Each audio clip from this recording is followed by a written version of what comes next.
is where MAGA comes to talk. We got a lot to cover today. Oh, my goodness. Here we go. Stand by. We have 11 seconds until showtime. All right. 8.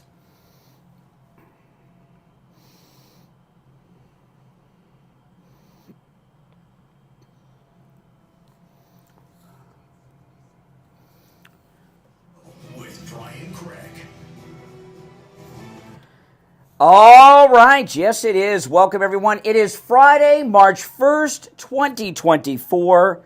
My name is Brian Craig, and man, oh man, do we have a lot to cover today. I'm here to tell you. And what that is, oh boy.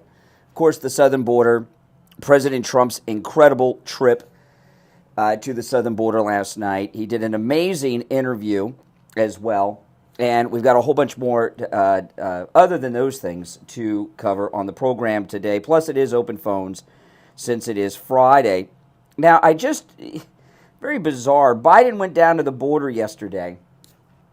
And then this statement comes out of the White House that they are no longer going to call illegal aliens undocumented or illegals, that the new term is newcomers. Newcomers is the new word from the White House for illegal aliens. And I've been listening to everybody in the news talking about this and laughing about it. Does anyone know where that term comes from? Newcomers. Newcomers. Calling illegal aliens newcomers. I am not going to troll for calls on that, okay? And take 5 calls. You're wrong. You're wrong. You're wrong. You're wrong. You know. That's called killing time. That's what no talents do on the radio. But just think about this. Illegal aliens are now being called newcomers. I'll tell you in a moment where that comes from. And I'm shocked that no one in the media. Do you know, Mike, where that comes from? Oh, well, yeah. Well, it could be an age gap issue. President Joe Biden. I'm reading from Breitbart. The White House has begun referring to border crossers and illegal aliens as newcomers, a terminology distinction that conflicts with federal immigration law. They're called newcomers. You know, it's one of the things, growing old, you get older, one of the things I like about growing older is that, the more life experience you have, the more perspective you have. And I listened to this newcomer thing discussed on cable news. I went through social media today. Everyone's joking about it and talking about it, and no one knows where it came from. 1988, James Caan, Manny Patinkin, Alien Nation. Remember Alien Nation? Alien Nation, the TV series, also had the newcomers in it, but it was first a feature film with James Caan. And it took place, Ronald Reagan was president, an alien spacecraft crash landed outside of Los Angeles, and this was like a few years after, and the aliens had integrated into Americans. Have you ever seen this movie? Oh my goodness. Alien Nation with James Caan, Manny Patinkin. They made a TV series, and the guy that played the James Caan character in the TV series just died. He was an actor that was in Star Trek. I even interviewed him on my podcast because he's a very big conservative guy. He was friends with Andrew Breitbart. I just can't remember. Gary something. I'll remember his name in a bit. I'll look it up. I can't believe. I met this guy several times. Interview. I can't remember his name. But anyway, Alien Nation. The aliens had integrated into society, and James Caan had a partner that was one of the aliens years after they had arrived, and they called the aliens newcomers. That's where they got this from. And which means somebody that's my age, Generation X, is working at the White House or the Immigration Department. Newcomers. Anybody remember that? That was a very good movie, by the way, Alien Nation, the movie. Oh, man, I haven't seen that movie in a long, long time. Yes. On Thursday, while promoting a Senate bill to preserve his catch-and-release network at the United States-Mexico border, Biden's White House made a passing reference to border crossers and illegal aliens, calling them newcomers. The White House fact sheet on inability goes through all this. So it's driving me nuts. Let me look up Alienation, the TV series, just so I can get the name of the guy. That didn't last long. Let me see if I can find that. But James Caan was in the movie, Manny Patinkin. Let's see here. It's killing me. I can't remember this guy's name. And I knew him. And I still can't remember. Gary Graham. Thank you very much. Just Google. Gary Graham. He was friends with Andrew Breitbart. Very big conservative. And I interviewed him on my podcast. And after I interviewed him on my podcast, Will Wheaton blocked me on Twitter. And, yeah, I know. Jerry Ryan, who was on the News Star, she blocked me on Twitter. And I got a very nasty email from a guy who plays a Klingon on Star Trek Deep Space Nine that I did this interview with Gary Cole about Andrew Breitbart and conservatives and all this stuff, you know. But yeah, newcomers, that's where they took it from, Alienation. Oh my goodness. Now, yeah, anybody remember that movie? I could have probably gotten through 90 minutes of the show and nobody would have gotten that one because it wasn't that big of a movie. But President Trump yesterday, he was at the border, and I got to tell you, that press conference he did with Governor Greg Abbott was absolutely amazing. Yeah, Will Wheaton blocked me on Twitter, you know. And, you know, the thing about Will Wheaton, I hung out with Will Wheaton. I spent an entire weekend hanging out with Will Wheaton once before I was married, and he blocked me on Twitter. I mean, I can't believe Will Wheaton. He's not the only one. I've been blocked by Rosie O'Donnell. There's some other celebrities that have blocked me too. There's one guy, I can't remember. He's a big producer and director in Hollywood. I can't remember his name either. He blocked me on Twitter, on X. And you know what? You know why I like getting blocked by these people? You know what? This one guy, he's big. My daughter knows because she found out that he blocked me before I knew. I like getting blocked by these celebrities because it lets me know that they know who I am, right? I feel like important. And if I'm important enough for a Hollywood producer to and this guy's a big producer too. I'll remember who he is maybe by the end of the show. Oh my goodness. But word is out among the Star Trek cast about me, which is good. It means they talked about me after that Gary Graham interview. But anyway, back to what we were talking about here. This press conference that President Trump had at the southern border yesterday was amazing. It was with Governor Greg Abbott. And I want to throw this out to you guys. How do you feel about Greg Abbott being Trump's vice president or Secretary of Homeland Security? I'm blown away by Greg Abbott. And I know I do hear sometimes from people that don't like him because he's got Bush connections. I mean, I don't know how you can be in politics in Texas and not have Bush connections and be a Republican.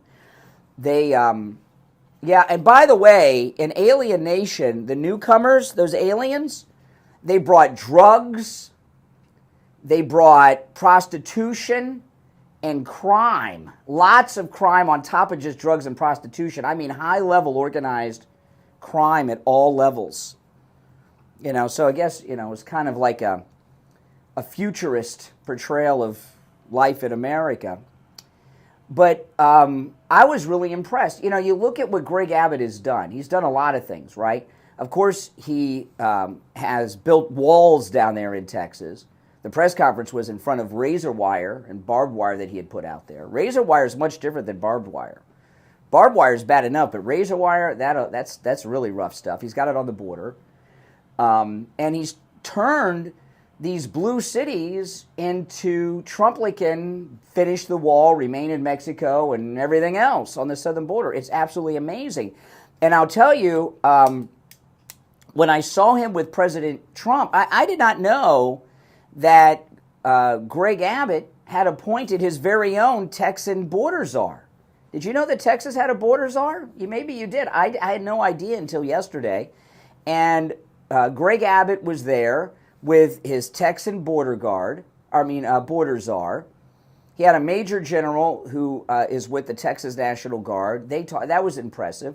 And you could tell that President Trump likes him a lot. And he was very good speaking. When he was speaking, when Greg Abbott spoke after President Trump.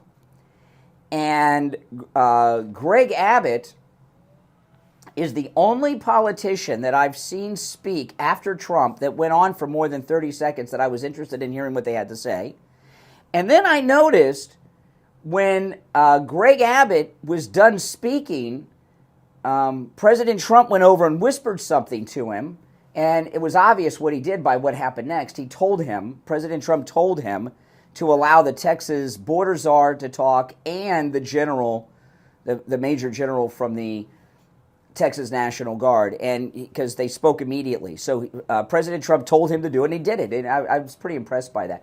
So I'd like to hear your thoughts on Greg Abbott as either vice president or Secretary of Homeland Security. But President Trump, let me play this. I only have one audio soundbite from President Trump yesterday. There were a lot of great moments, but I just have one. And let me play this for you before the first break. If you're on hold, stand by. This was actually from the Hannity interview. This wasn't from the press conference. This was from Hannity's interview, which was very good as well. A war zone. Oh, well, I gotta plug it in. I didn't plug it into the board. Hold on. Live radio. Every once in a while, we gotta prove to you that we are live by me screwing up something. Hold on. Then after I play this, we'll break. I promise. Okay, and then we'll come back. We'll take some calls and cover everything else. Hold on. Here we go. All right. And I tell you, you come to Texas, this is now a war zone.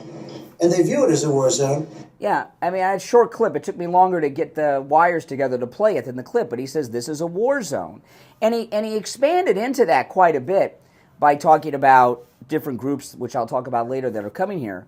But yeah, and what's Biden talking about? Biden is talking about legalizing illegal immigration. And Trump is talking about what's really going on, that this is an attack on our nation at every level. It is a war zone. It should be treated as such. All right, let's take our first break of this Friday. My name is Brian. You're listening to The Steve Kane Show, Florida's longest running radio show. We'll be right back. Don't sit on us.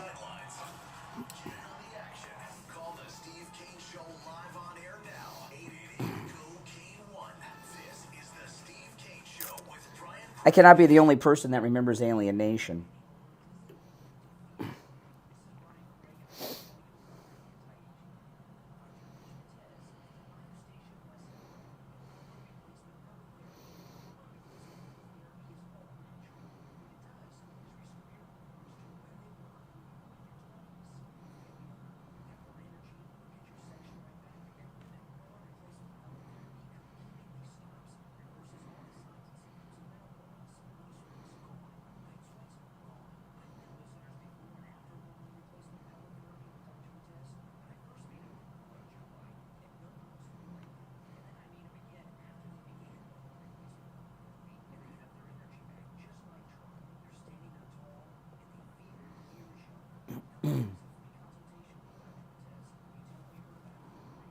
It's crazy that I can remember that movie came out in 1988, just off the top of my head.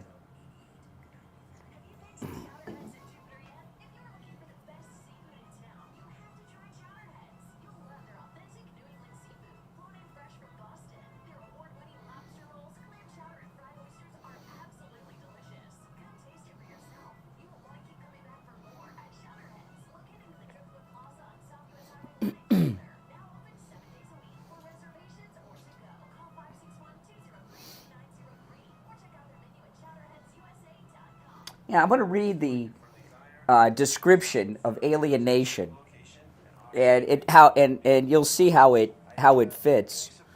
By the way, what happened today is, if you noticed, I've done something I have not done in maybe I don't know how long. I shaved, and what had happened is I have like a beard trimmer that I normally just shave with and keep it down low, and I started shaving the beard trimmer, right? And the charge went dead.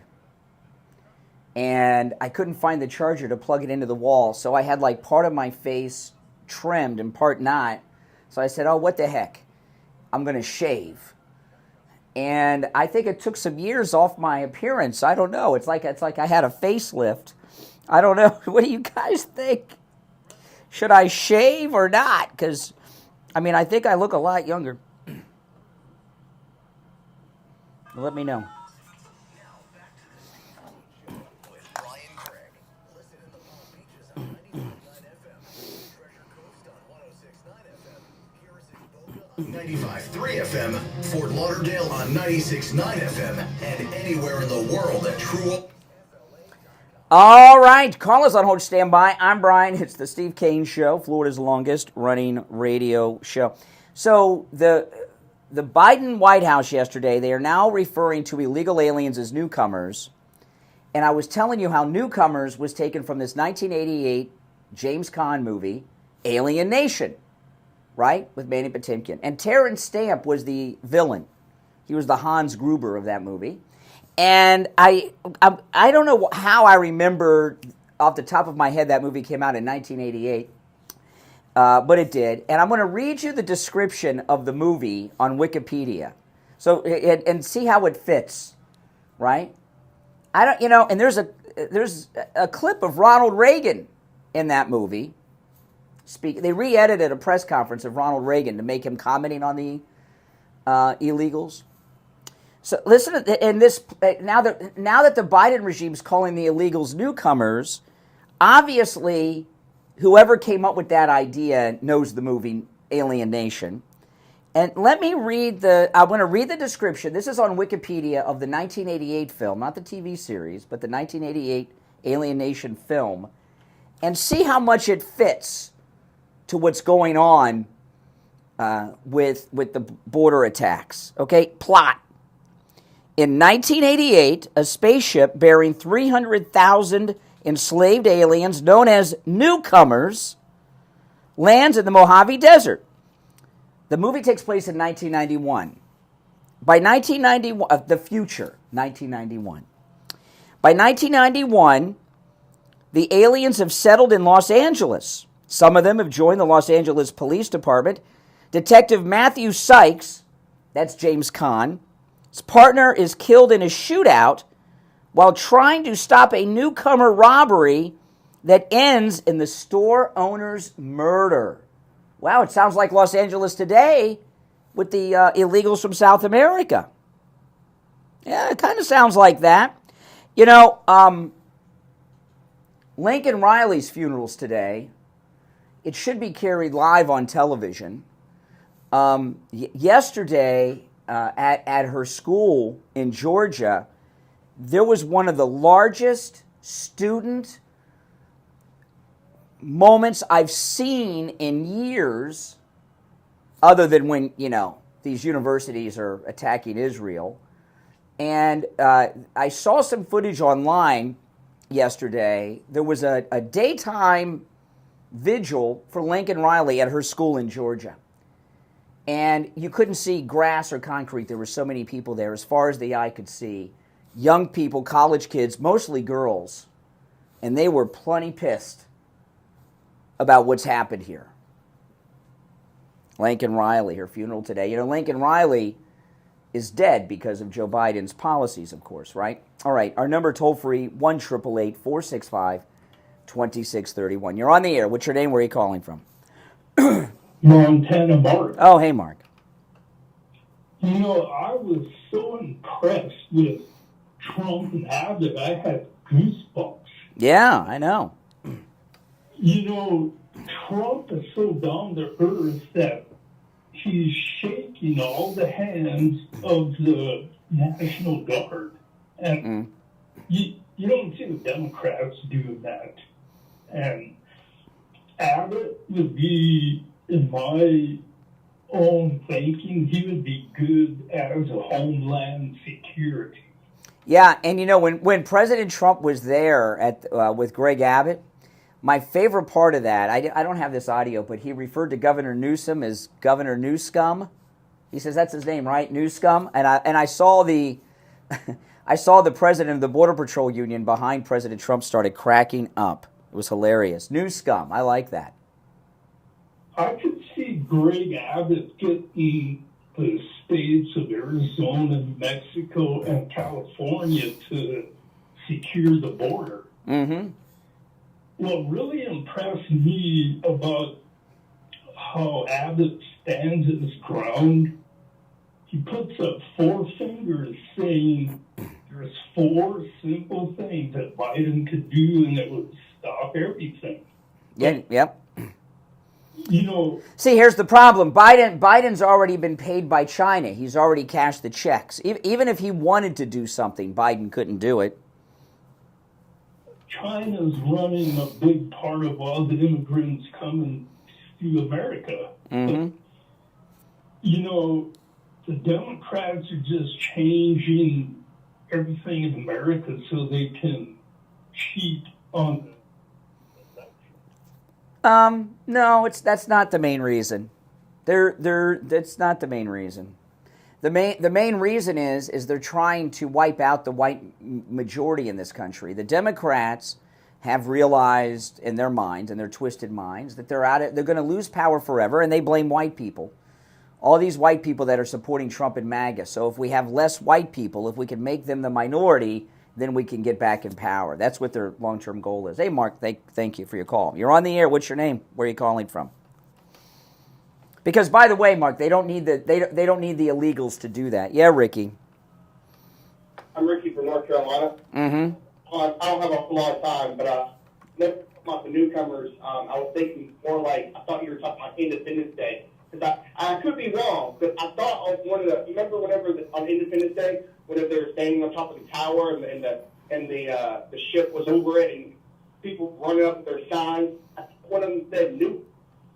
Yeah, that was after, though. That movie was about 5 years after Alien Nation, Independence Day. It just reminded me. I was thinking about that as you were talking about it, because Will Smith's character, his girlfriend, his wife, whoever she was like, no, don't go on there, and trying to tell her friend not to do it. She did it anyways, and so she went up there and was like, what? Yeah, I know. That's right. Yeah, they blew up the building. Yeah. That's the way. That's what's going to happen to us. I feel like, you know what I'm saying. Like, yeah, that's right. And you know, on Independence Day, do you remember what Will Smith's girlfriend did in Independence Day? What her job was? Yeah. She was a stripper. And then they did the sequel a few years ago, and the critical race theorist got a hold of it, and it went woke, and she wasn't a stripper anymore. She was a hospital administrator. No, she was a hospital administrator. She was a hospital administrator, so she one of those strippers finally made it through college. All right, take care. Yeah, it's true. All right, you're welcome. Yeah. All right. If you're on hold, hang in there. I'm Brian. It's the Steve Kane Show. Back after this. Making morning radio great again. It's the Steve Kane Show with Brian Craig.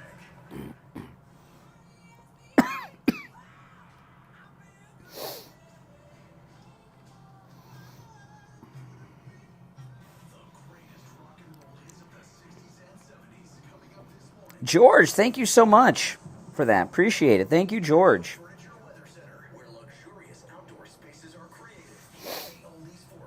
Good morning, South Florida. I'm Coach Morning Meteorologist Vanessa. We met from WTV at 25 News. We have warm temperatures outside in the lower 70s, a little cloudy out there as well. We'll see mostly sunny conditions today with a couple light showers throughout the early morning hours and drying out in the afternoon with warm highs today near 78 degrees. Weather brought to you by Palm Beach Patio Furniture. Does anyone remember Alien Nation, the movie with James Caan? I mean, come on.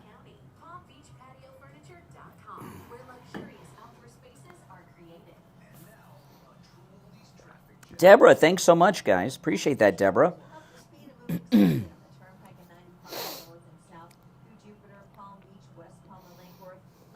Now remember, those of you that were gifted those memberships from Deborah, now you got your name in a different color, so you stand out in the chat, and you have access to all the member emojis.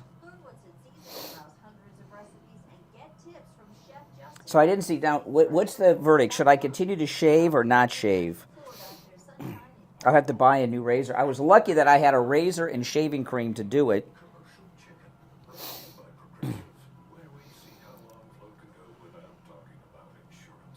Or I would have been in here partially trimmed. Yeah, I think it took some years off. This is like having a facelift.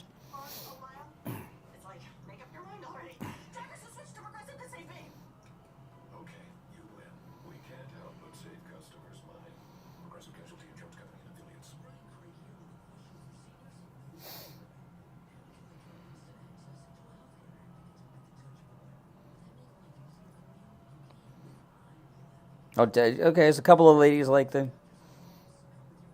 Took a lot of years off. Yeah, I'm telling you.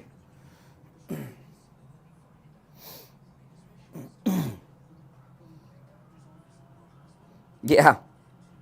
Well, the shaves have it. Oh my god. Well, I'm about to buy a razor. Cause I had to. It took me actually. I had to dig through my bathroom to find. I found two old razors that I shaved with, and I had a very difficult time. I'm sure I missed a bunch of spots.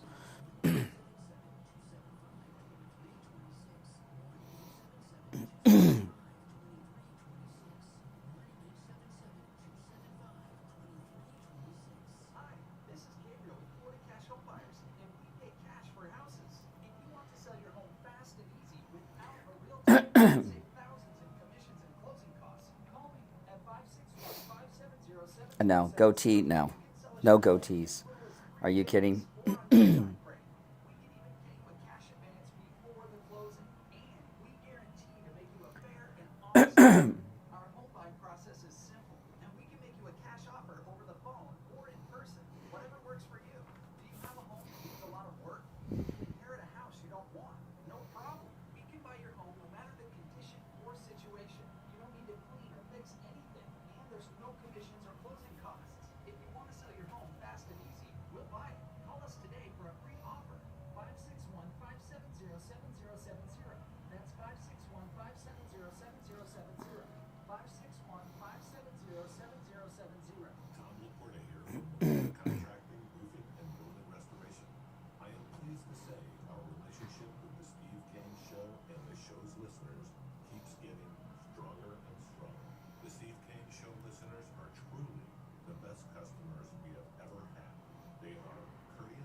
I saw that movie in the theater. Or find us on the web at laportacontracting.com.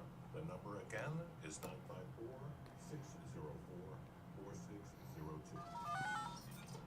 Now, back to the Steve Kane Show. All right, let's go. You're on the air. What's your name? Where are you calling from? Good morning. Yeah, yes. Hey, Richie the bus driver. Yeah, I have a lot to say this morning. This is going to be a good one here. These newcomers, I think the Biden administration is absolutely right. I think all Americans, especially the women, should go out there, bake banana bread, and knock on your newcomer's neighbor's door. Go to those hotels where they're just stacking up like cupcakes. Give them banana bread. Welcome to the United States. You know, what they're trying to do is normalize this garbage. Yeah. This poor girl in Athens, Georgia, was murdered, okay? George Floyd, when he was killed, they had a procession with they went all day. Not only they had more funerals than they had for John McCain for George Floyd, and then remember all these white Democrat politicians would take knees and bow down to black people for forgiveness. Exactly.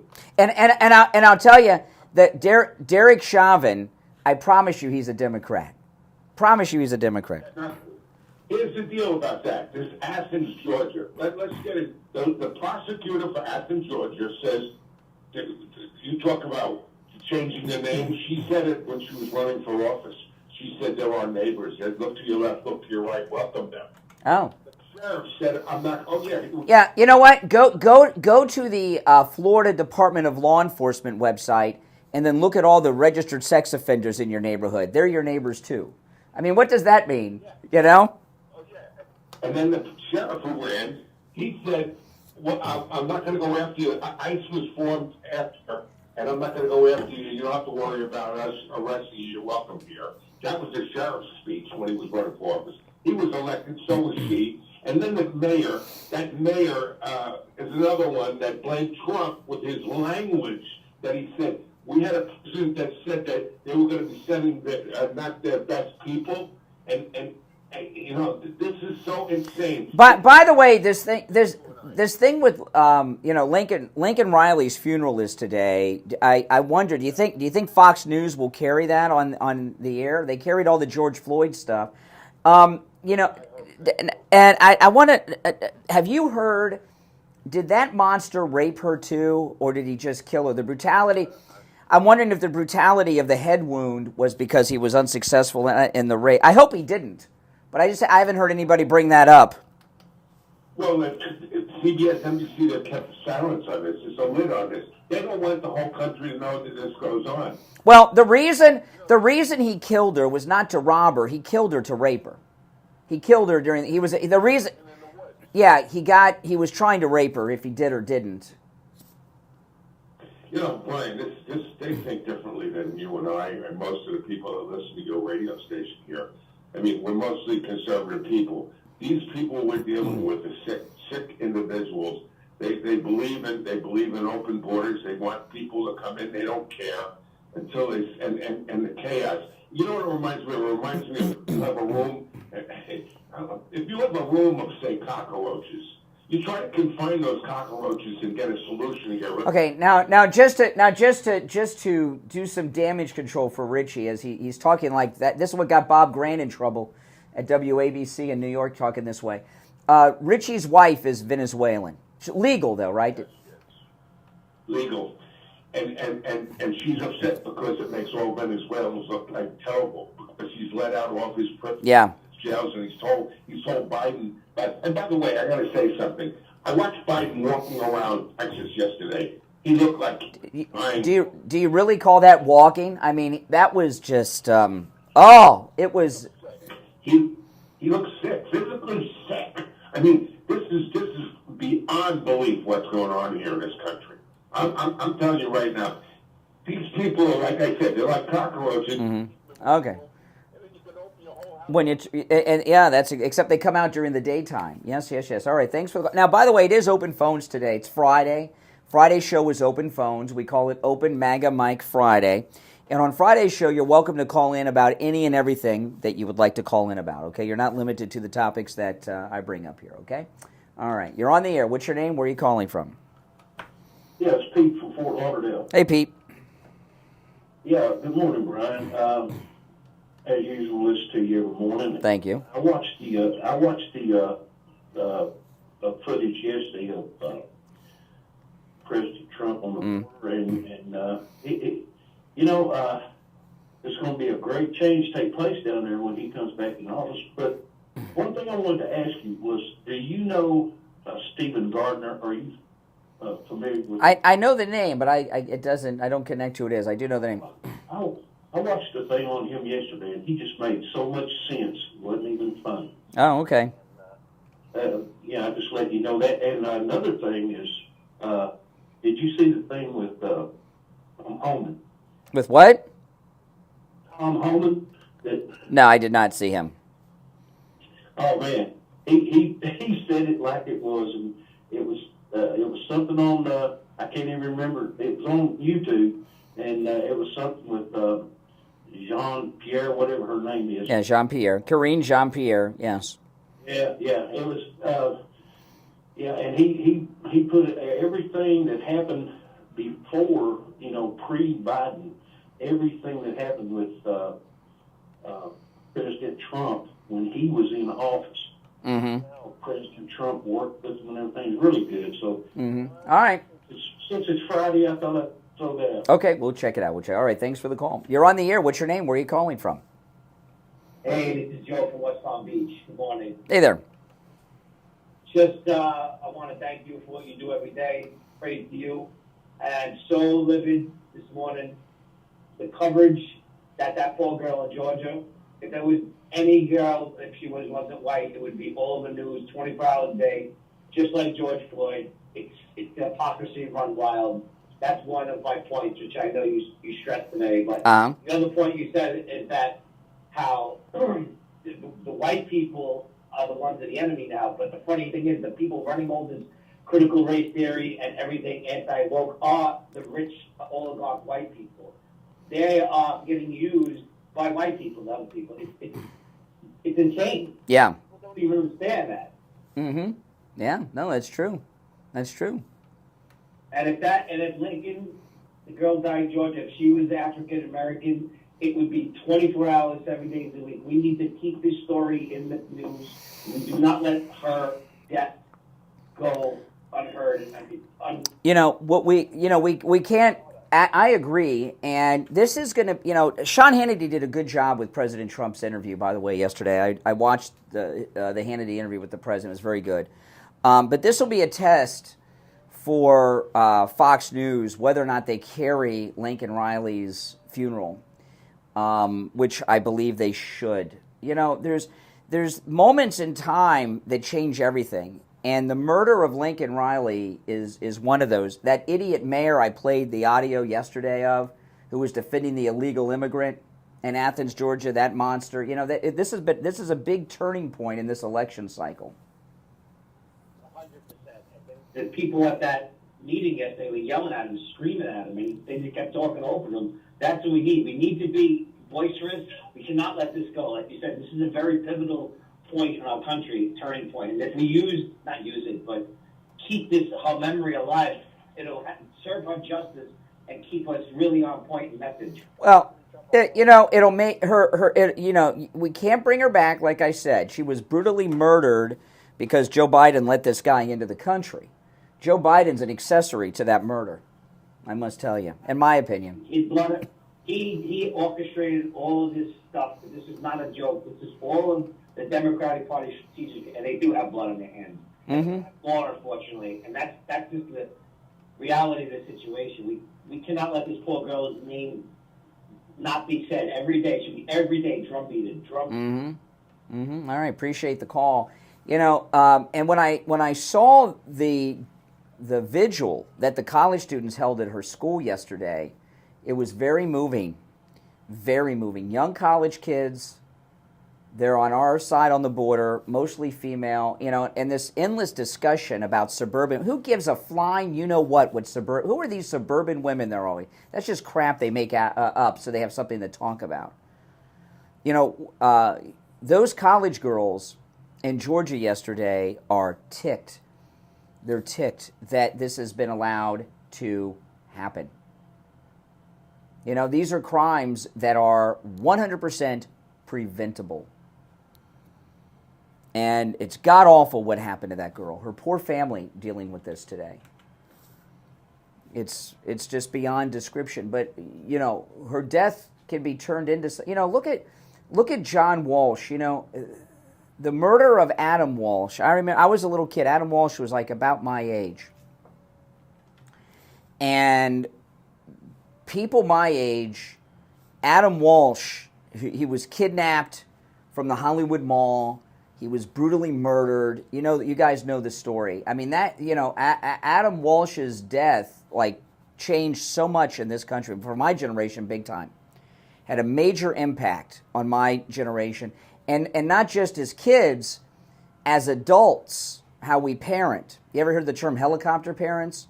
Gen X parents are known as helicopter parents often. It's because of Adam Walsh. But look what John Walsh did with that. How many lives have been saved by John Walsh through First off, there was no missing children's database in this country, right? He got that started, got the milk carton thing started, America's Most Wanted, and everything else he's done. The the sad tragedy of Adam Walsh right here in Broward County has saved thousands and thousands of lives since that tragedy, which was what, 81, right? You know, and they've even brought back America's Most Wanted. John Walsh does it with his son. You know, if you've ever seen it, they got a show on. I'm not sure, is it on ID? Where I've seen it a few times. It's very good. And you know, Lincoln Riley. When I saw those girls I got goosebumps now thinking about Adam Walsh. You know, and the vigil I saw of those college students yesterday, which as far as the eye could see, it covered up the whole frame of this wide shot on television and online, mostly female. To those students, I saw the beginnings of, with those girls, with those college students, with Lincoln Riley, I saw what happened to my generation with Adam Walsh. So this Lincoln Riley murder by this illegal that is here because of Joe Biden is a major turning point in this country with that generation, which is the Gen Zers, which Trump's already got a lot of support of, thanks to Charlie Kirk. But she's not a millennial. She was a Gen Zer, Lincoln Riley. This is a major, major turning point with that group of people. And like with Adam Walsh and what he did and the thousands of lives that have been saved because of John Walsh taking that tragedy and doing very positive, amazing things. Just on America's Most Wanted, how many people did he save? On top of how many children were never kidnapped and victimized because of him and everything that he did, John Walsh. You know, and that's what's going on now with Lincoln Riley. I see the beginnings of it, and I think I'm not alone in that. All right, if you're on hold, stand by. We'll take our last break of the first hour, and remember, it is open phones. Any and everything on your mind is fair game on Friday's show. You're not limited to the topics that we bring up. Okay, our number is toll free 1-888-465-2631. 1-888-465-2631. We'll be right back. The cold, hard truth. Delivered morning 6 to 9 right here on The Steve Kane Show. Hey, check your phone. Someone's on your doorstep and is trying to look for a way into your home. If no one is monitoring your home, then you need to call Sloman's now. Sloman's is giving you a free $1,500 value home security system with professional installation when you use their low-cost Central Station monitoring. Call 1-833-283-5050 and learn more about this incredible limited-time total home security package. You're getting an LED touchscreen keypad, a motion detector, 10 entry points, a lifetime service. Guys, after the show day, if you get a chance, I did a video this morning before I left the house, and it's a review of Peter Schweitzer's new book and some other things I talked about too.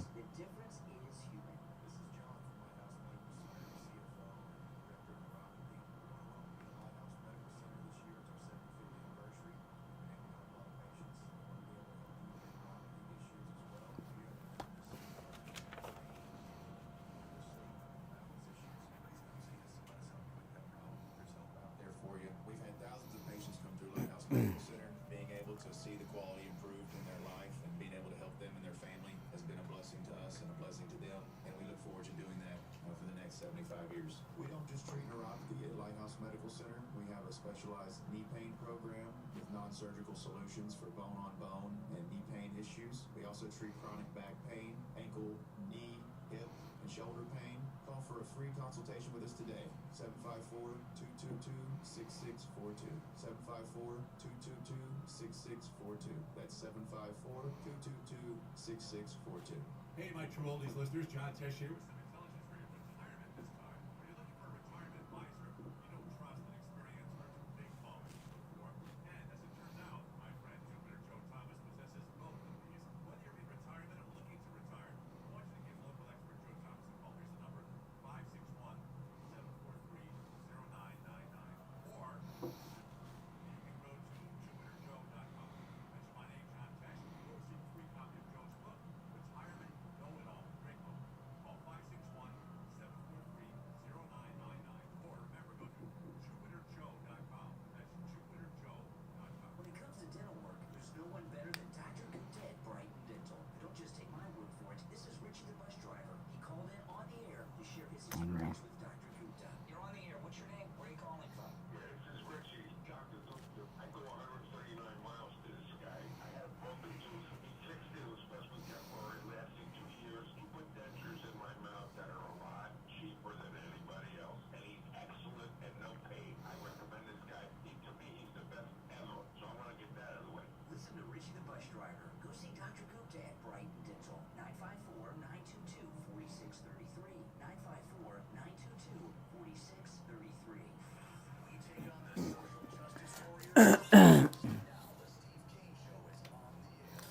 All right, welcome back. If you're on hold, stand by. I'm Brian, the Steve Kane Show. You know, during the break, I was listening to John from Lighthouse Medical Center talk about all the great work they do over there. And, you know, you hear him say in that commercial, Lighthouse Medical 75-year practice, and that's amazing. In Broward County, in Pompano. But this is what's amazing about this. 75 years in practice with the same family of doctors. Okay? So this isn't like some medical practice that's been bought and sold a bunch of times and they've kept the name. It's the same family of doctors, of healthcare professionals. That's amazing. I don't know this to be a fact.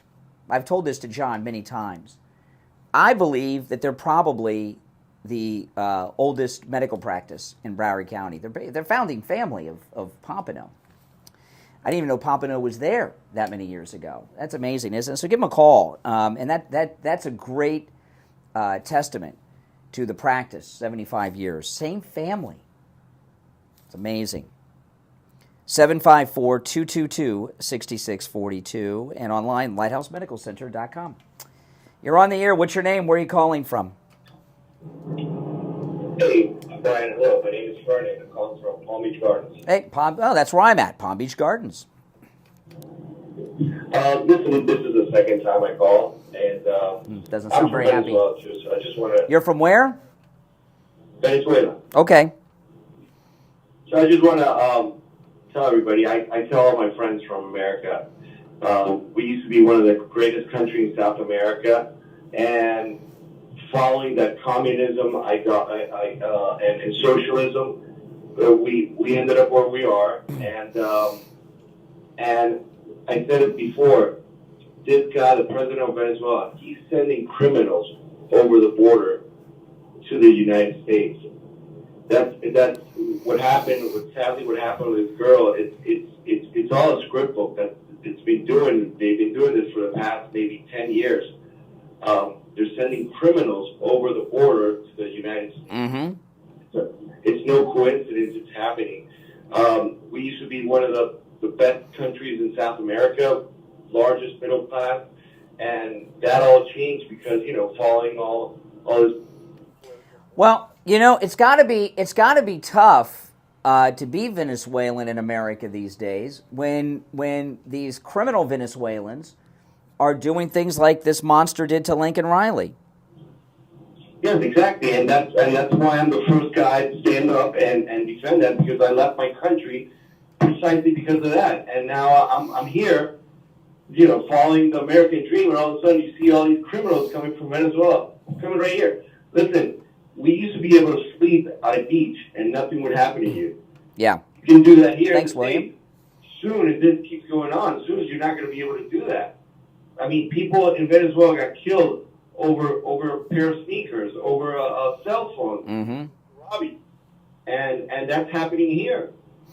Well, I'll tell you, everything you said is true, but not everyone that comes across saying they're Venezuelan is Venezuelan, because of the political situation in Venezuela. If you say you're from Venezuela, you automatically get asylum in the United States right now. So a lot of these people say they're Venezuelan and they're not, would be my guess. Yes, for sure. That's also true.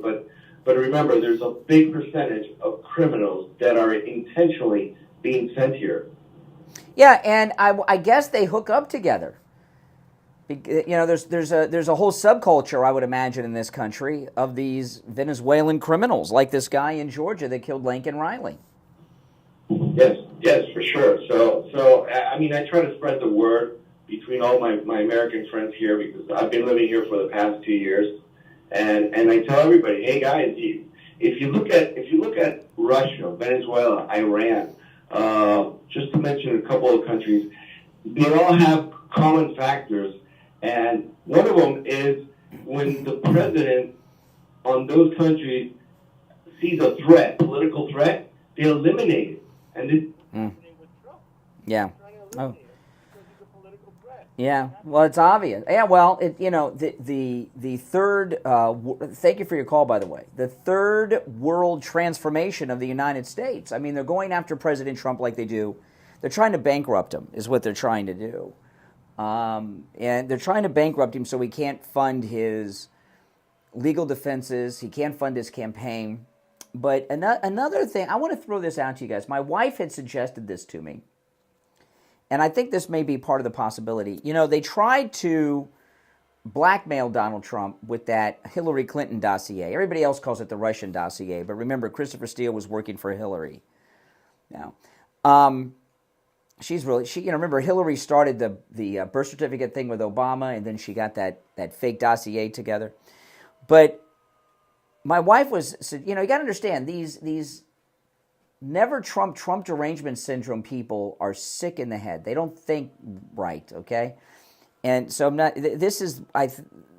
wife thought this, and I think she's onto something here. They haven't been able to blackmail Donald Trump, and he's too rich for them to buy off like they've done Biden. And these people, they're so corrupt. All of them have made their money like Joe Biden. Kickbacks, bribes, being corrupt public officials. And they're so sick in their corruption that they just cannot fathom someone like Donald Trump refuses bribes and payoffs. They just can't. And this is what my wife thought. And I want to run this by you guys to see if you agree with this, yes or no. I'm talking about these never Trumpers and their thought process. Do you think they're trying to bankrupt Donald Trump, seize all of his cash and everything else, thinking that at that point he'll be so desperate for money and to maintain his company that they'll be able to bribe him then? It would not, and I know that sounds nuts, and of course President Trump would never do such a thing, but I'm talking about from the perspective of these never Trumpers that he is going up against. And you know what? I think my wife's onto something with that. I think that is a very strong possibility. Now, I want to tell you, Mike Lindell, who's facing oppression like Trump in so many ways, he's got so many judgments against him because he supports President Trump. The most recent was 2 weeks ago, $5 million judgment, and that's the smallest judgment he's had against him. It's crazy. And using our promo code KANE at checkout, KANE, at MyPillow.com really has become like a legal defense fund. And Mike Lindell has extended free shipping with our promo code KANE at checkout on all items site-wide. No matter how large or how small the purchase is, it's free shipping with our promo code KANE at checkout, KANE. All right? And on top of that, you get the special deals. And there are huge discounted deals on top MyPillow products. I mean, you can get right now the MyPillow towels, which are some of my favorite things at MyPillow.com for just $29.98. It's a huge discount. So you get the discounted price on the towels plus free shipping, and that's site-wide. It's amazing. With our promo code KANE at checkout. And, of course, when you use our promo code KANE, KANE, at checkout at MyPillow.com, you're also supporting this program, okay? So go to MyPillow.com, enjoy free shipping on everything site-wide with our promo code KANE at checkout, KANE. You can also order by phone, 1-800-716-4879. 1-800-716-4879, promo code KANE, KANE. All right, we just have a minute left till the top of the hour, so if you're on hold, hang in there. We'll go back to the phones after the top of the hour break. It is open phones every Friday. Friday's the one day of the week where you can call in about any and everything on your mind. You're not limited to the topics that we bring up, okay? Although we're bringing up a lot of stuff. I haven't even gotten to really any of my show prep yet, so I hope you find the things I bring up interesting, but you're not limited to that. We call it Open MAGA Mike Friday. Open MAGA Mike Friday, all right? And our number is toll-free, 1-888-465-2631. 888-465-2631. Also, guys, don't forget to catch my weekend shows. If you don't, follow me on YouTube, Brian Craig Show on YouTube. I do live shows just like this over the weekend, taking live calls. It's the same call-in number, and it's a little different.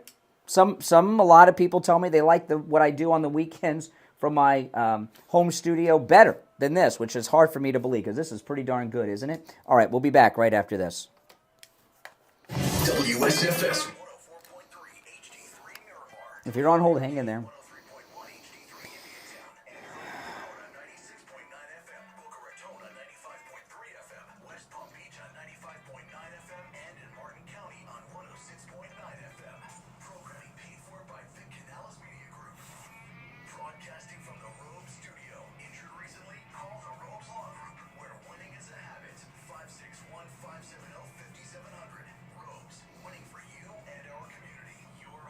Steve Kane Show.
Have any of you watched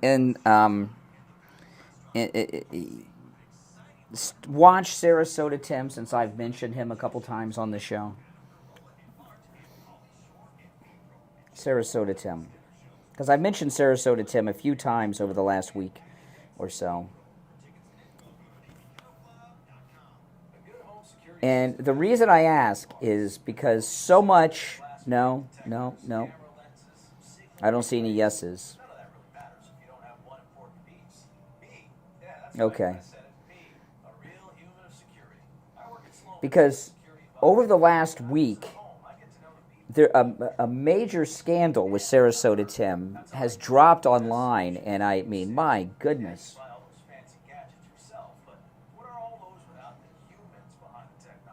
But not enough of you are familiar with him.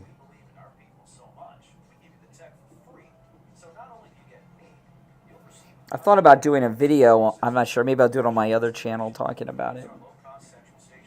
Maybe I'll do no video. I don't know.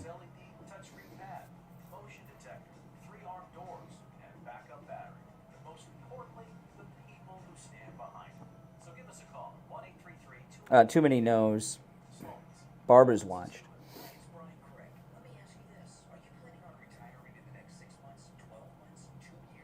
24 in Detroit. Oh my goodness.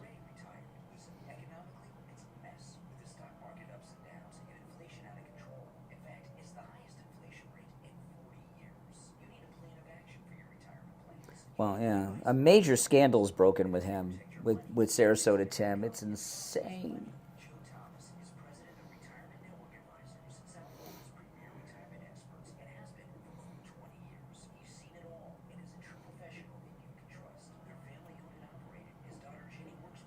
Yeah, me too. He popped up on my recommendations here on YouTube one day. That's how I found him.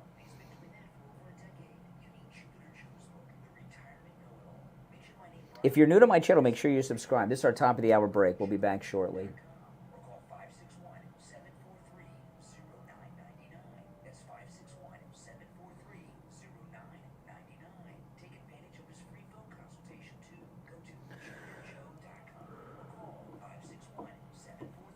Not enough people know who he is for me to go through the scandal.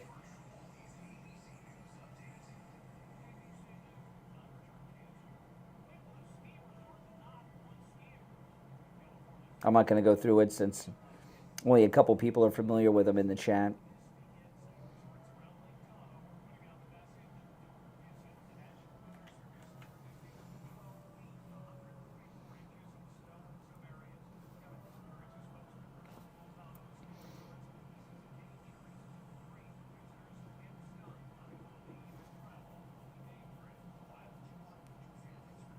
We're back in less than a minute.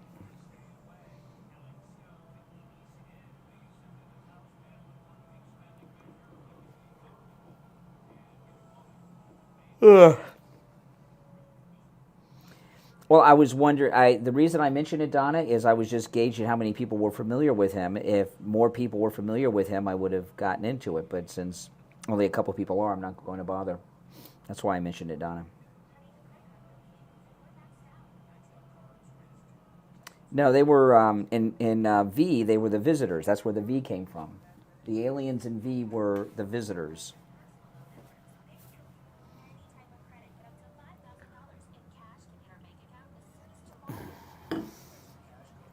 1983.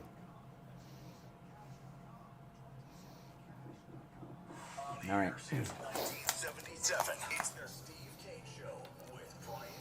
All right, every line on the board is lit. So let me try to take these in the order in which they were received. I'm Brian. It's the Steve Kane Show. It is Friday, March 1st. And, of course, open phones on Friday. Any and everything on your mind is fair game. It is called Open MAGA Mike Friday. Okay, let me. I'm going to try to the best I can to take them in the order in which they were received. You're on the air. What's your name? Where are you calling from? Good morning. This is Chris from Boca. Hey, Chris. What's up?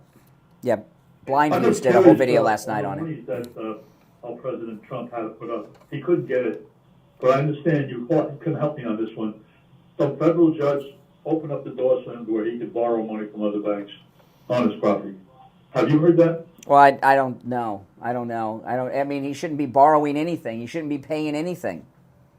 I know that. I realize that, but against it. I don't think he's going to be. He doesn't have to borrow money. He's got cash on hand, he says, to pay it.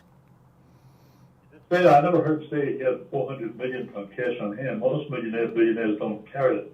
Yeah, no, I've heard him say he's got the cash to cover it. Good to hear. Thank you. All right. Take care. All right, yes, okay. Let's see here. You're on the air. What's your name? Where are you calling from? Well, I am. Yes. Yeah, what's your name? Name's Tim. Remember you talked to me about, we were talking about, on Black History Month, about you talking about, I was talking about when you announced about white racists to disannounce their help. I was the one that was talking to you last time. Okay, well. Today, I would like to ask you, because see, you said in your little comments there after you did the little talk with me about going to Dillard or going to schools in Broward County about being undereducated. Yes. You went to Stranahan. Correct. Broward. Correct. That would mean you were undereducated too, right? Correct. So you're saying for yourself that you were undereducated, right? No. No. Anyone who went to Stranahan High School at the time I went there did not receive a proper education. That is true. However, no, I'm not. He's trying to be a talk show host. Listen. You remember Fear Factor? Don't try this at home. It's dangerous. Okay. But after I got my subpar education, my weak education, I went on and not just educated myself, but went to college and got a real education. But you're trying to portray, when you made your little comments about I'm being undereducated, which I wasn't undereducated at Dillard. Okay, sir? I was in high school and I wasn't undereducated. Well, listen. We both went to black high schools in Fort Lauderdale, okay? And education was not the primary concern of students at those schools. It was survival at the times that I went there, at least. But maybe you got a great. Maybe you got it. Well, it was more difficult. It's more difficult to be white at a black high school, okay, than it is to be black. So it was a little difficult.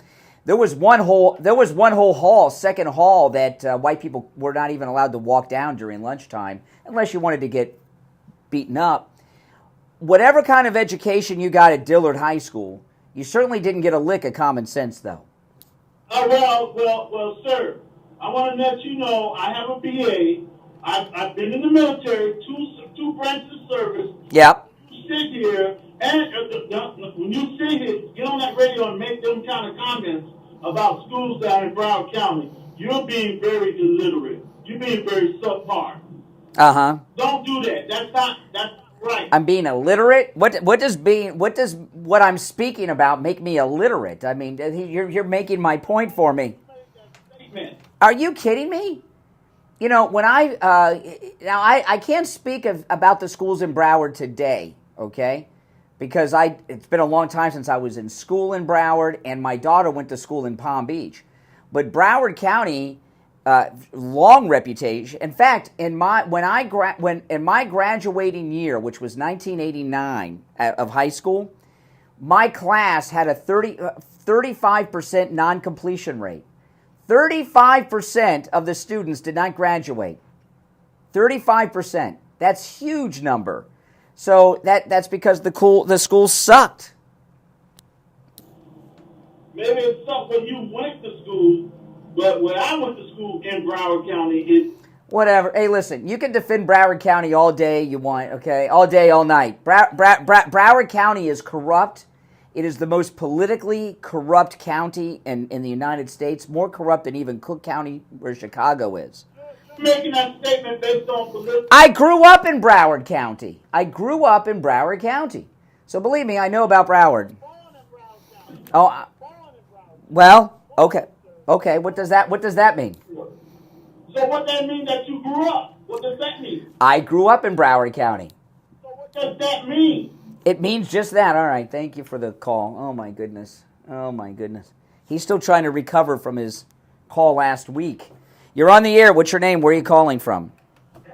Good morning, Conservative. Man, Oh. you earn your money every day. You know, you ask, so I say it. I think you look 10 times better when you shave.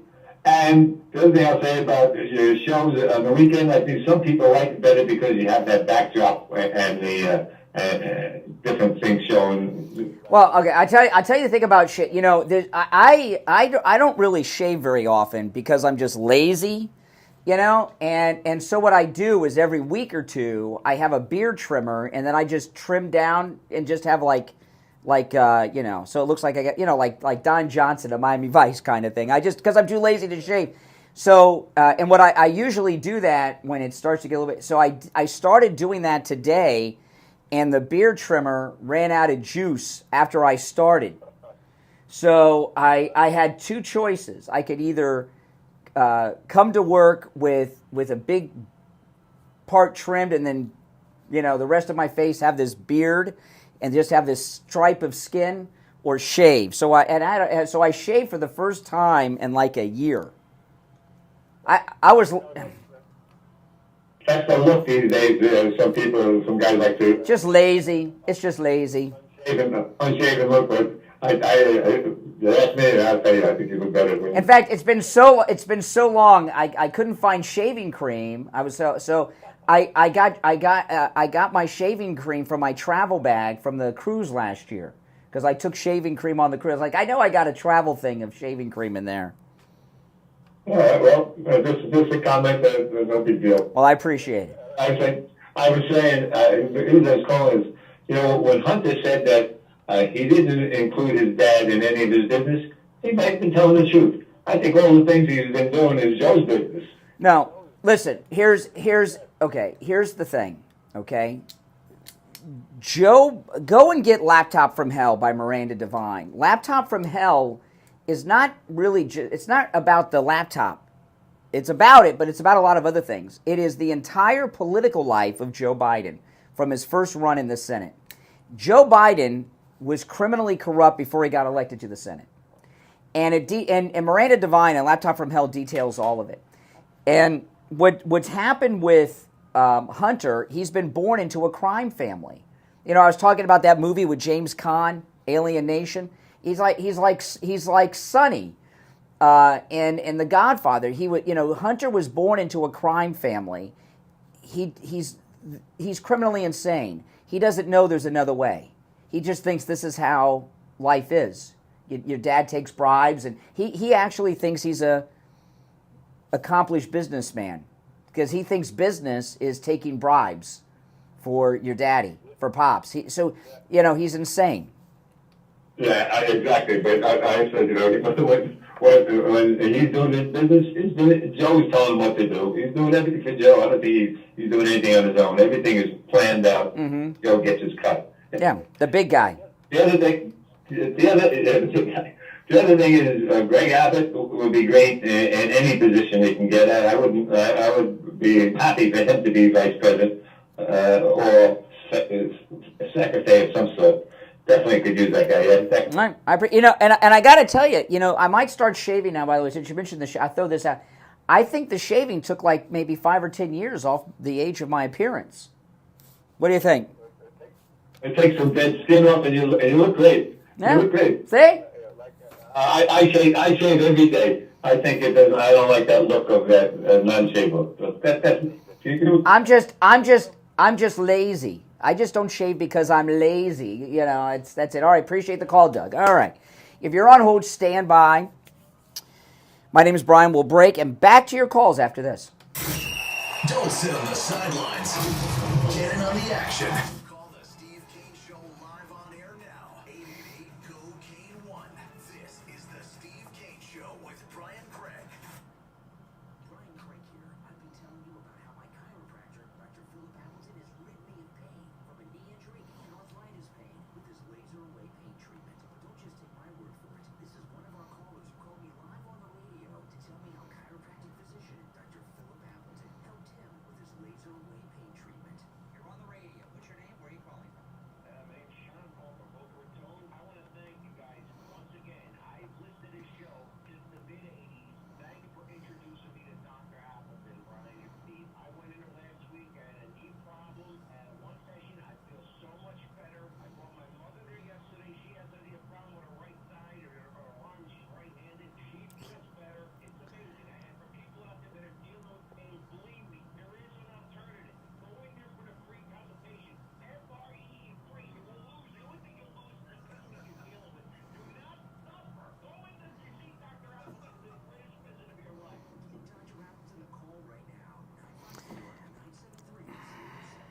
Yeah, somebody mentioned Blind Views. Blind Views. I just found Blind Views a couple weeks ago. He did a whole video last night on this thing with Sarasota Tim. You guys can watch that if you're a Sarasota Tim guy. There's, you know, Sean Hannity's a narcissist. Yeah, yeah. He never used to be that way, but he. You know, what happens with, and it's not just Hannity, a lot of people, you see it even here on YouTube, you know, Glenn Beck has this problem. A lot of people, they think that you guys who watch are like their cult, and that they can control the audience and everything else. You know, it's so bizarre to me.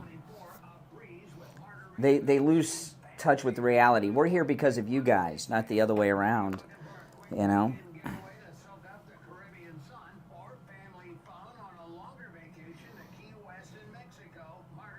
But when they pay you over $50 million a year, I guess, like Hannity, it's easy to get your ego out of control. I can't believe Ainsley's, you know, what kind of church girl is she that she's involved in this out-of-wedlock sexual relationship?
Yeah, I ran into Stefanik when I was at Mar-a-Lago a couple weeks ago. She's about this tall.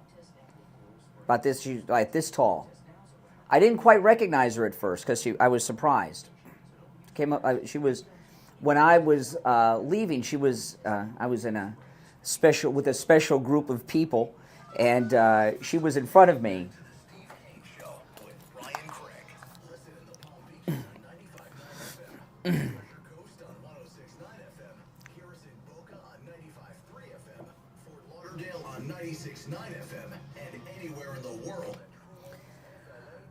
All right, yes, indeed. And I want to tell you guys, if you've not done it yet, call Sloman's. This limited time offer is absolutely amazing. They're giving you a free, which is valued at $1,500, by the way, home security system with professional installation when you use their low-cost central station monitoring.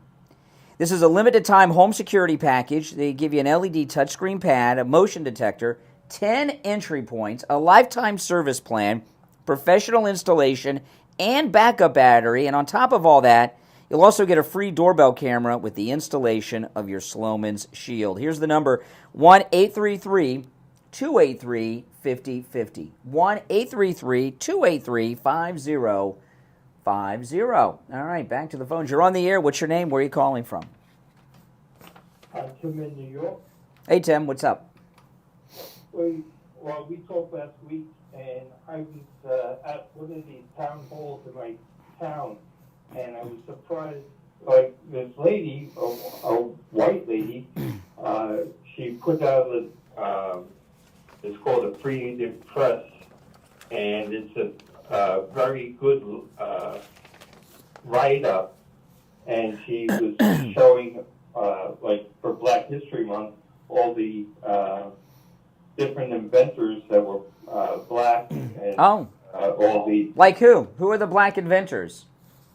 Well, Charles Drew, he did the for blood.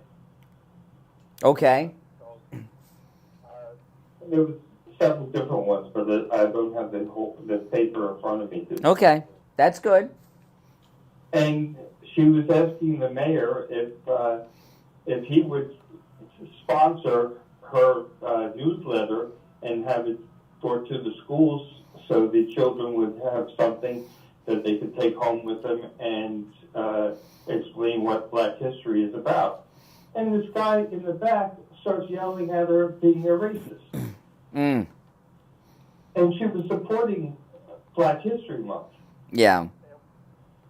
Like, it was just so annoying. Yeah, Charles. I looked up Charles Drew. Okay, he researched in the field of blood transfusions.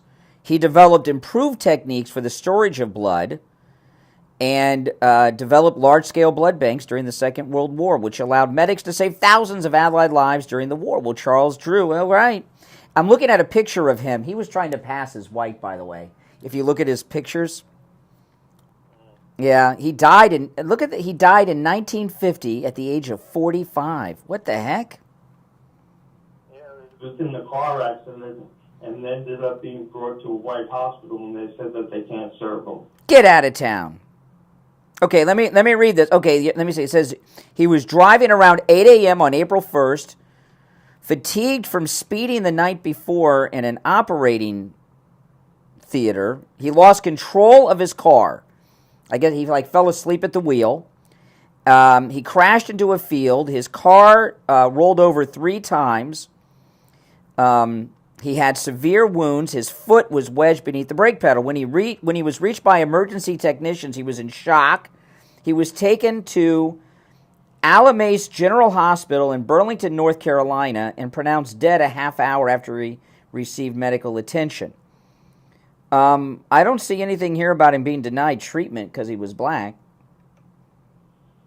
Well, that's the one thing that I read. Okay, now here it is. Here it is. See, this is the problem with Black history. They make crap up. Okay, this I'm just reading in his Wikipedia, which should not necessarily be taken as the gospel. Okay, it says here his injuries were so severe that virtually nothing could have been done to save him.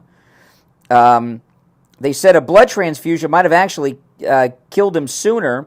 A myth spread, however, this is what they say on Wikipedia, that it was not uncommon for blacks to be refused treatment because there were not enough Negro beds available at the nearest hospital that served only whites.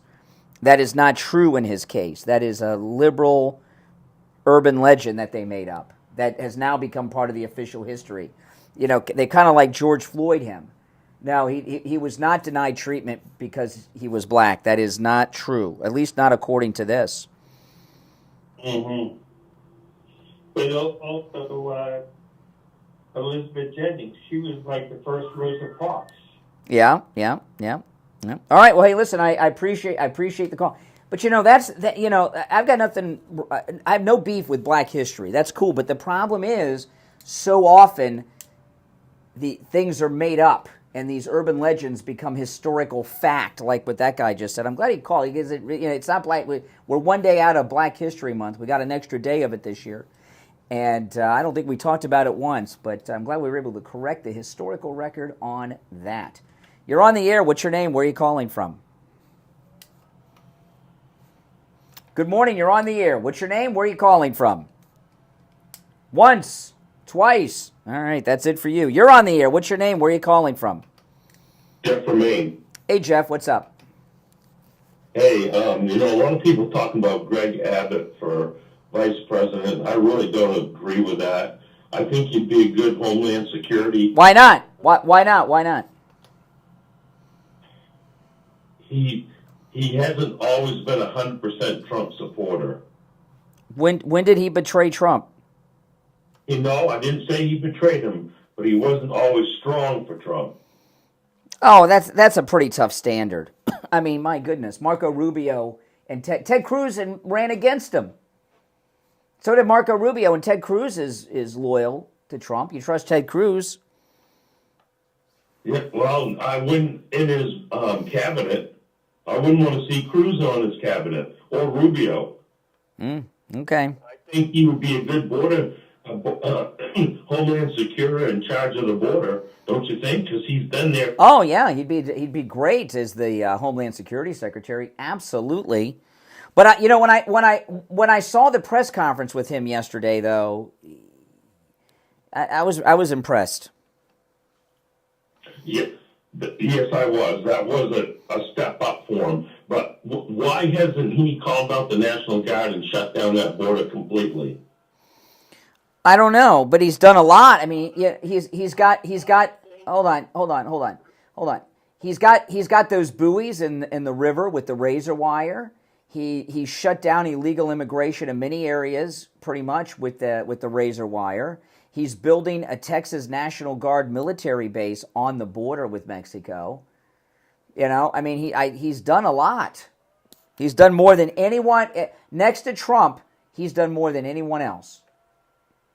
Can I say something though? Red state governors know that it's affecting them and are willing to send National Guard to help him close that border. Yeah. The reason why we haven't done it yet. And I trust Trump, because if Trump wanted it done, I think he could do it, even not as president. Okay. You know, I'm telling you, Trump's power right now is rising. His effect in all states, even blue states, is rising and rising. And by the time November comes, there's no chance in HELL of them beating him. So the first thing he's going to do is close the border, secure the border, start deportations. Yes, immediately, day one. He does that. That's going to stop. But I also, illegal aliens, no one that's a non-citizen can vote. And the penalty for voting as an illegal alien or not a citizen is immediate deportation. And why haven't... Well, you got to catch them first. The red state's done that. You got to catch them first. It's not easy to do because when they show up, you know, there's no citizenship proof, right? All right, listen, Jeff, I'm late for the break. Thanks for the call. We'll be right back. Making morning radio great again. It's the Steve Kane Show with Brian Craig.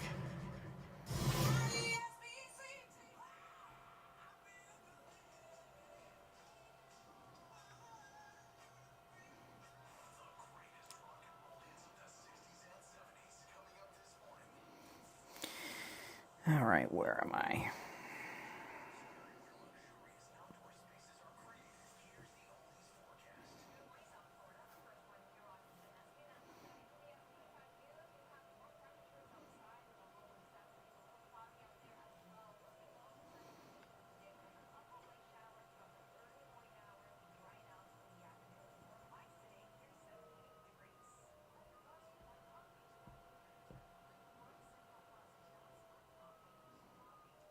Gosh darn it.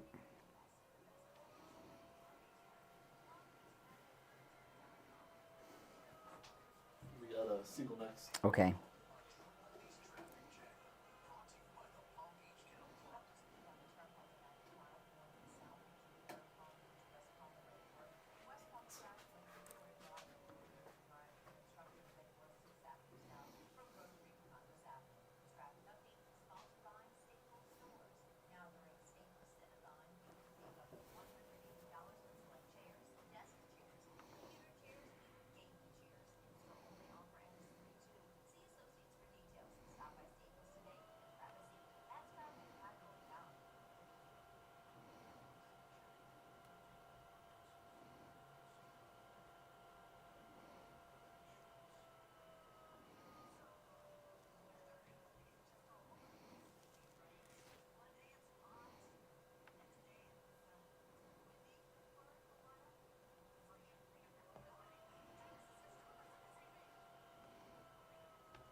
Joanna from South Africa, welcome. Birthplace of Elon Musk, of course.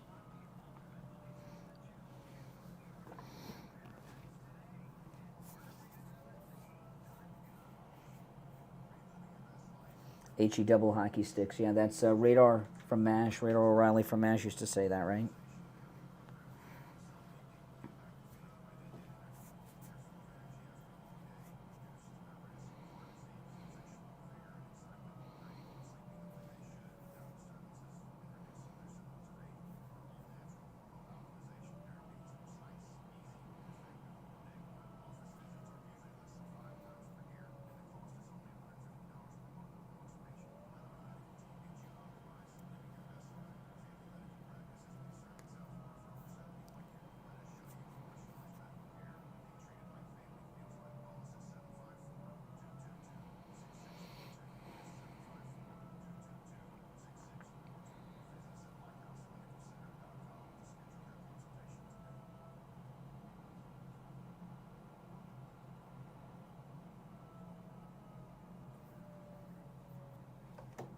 Right floor tailored to your design style, practicality, and always at the very best value for all your hard-earned dollars. Vortex luxury vinyl planks and tiles checks off all those boxes. It's the original 100% waterproof, hit-proof, pet-proof flooring, featuring superior scratch resistance, realistic wood and tile visuals of travertine, stone, wide French oak, traditional hickory, and the Florida favorite, sun-wash tones. There's a special look to fit your Rough, style okay. for your entire home or office. The newest innovation is Soft Step, attached underlayment made from 100% recycled materials and affords warmth and comfort underfoot and superior sound reduction. So for the perfect balance of style, softness, and simplicity, it's always Cortec. So visit Will Floor You in Jupiter at the corner of Indiantown Road and alternate A180 next door to Publix. In Stewart on Federal Highway at Monroe Street, just south of Walmart. And Will Floor, the letter U, FLA.com.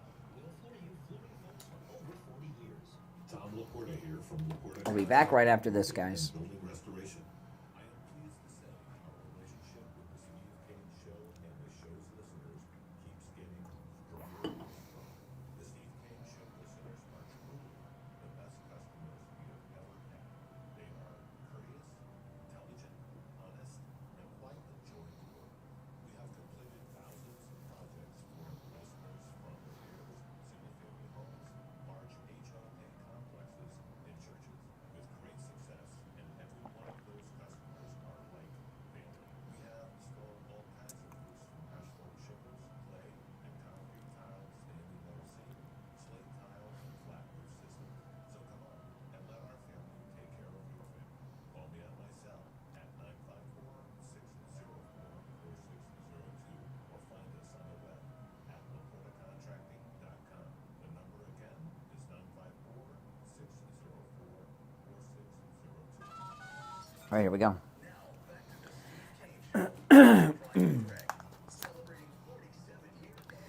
All right, callers on hold, stand by. It is open phones, of course, on Friday. Open MAGA Mike Friday. Our number 1-888-465-2631. You're on the air. What's your name? Where are you calling from? Good morning, Brian. This is Bill from Sam. Hey, Bill. What's up? Hey, first of all, put me down for shave. Looks fantastic, Brian. I'm this is like better than getting a facelift. I mean, you know. Difference, and it really shows. Oh my goodness. I was calling because I think the Supreme Court is getting annoyed with all these cases that they have to work and get them out by June, and these Dems are causing all that. Some of them frivolous cases. You know, they got to. They're all frivolous. They're all frivolous against Trump. All of them. But they have to do this by June because these cases are important for the election, and I think that could be in Trump's favor. I'm not worried about this court. I mean, if we get a bad ruling, I'll be upset about it. But I don't expect that. I mean, this is the Supreme Court that overturned Roe v. Wade. Yeah, but they still could be annoyed and vote for Trump. I mean, you know. No. They're not. The Supreme Court will not be ruling for Trump. They'll be ruling against. Yeah, that's exactly right. They'll be against the misuse of public office and abuse of the Constitution. That's exactly right. But I heard that they set up their schedule way early. You know, they'll finish everything by June. Yes. They have these extra cases that have to be fast-tracked. Well, I don't know why they just didn't do it right away. They could have ruled on these right away and settled it.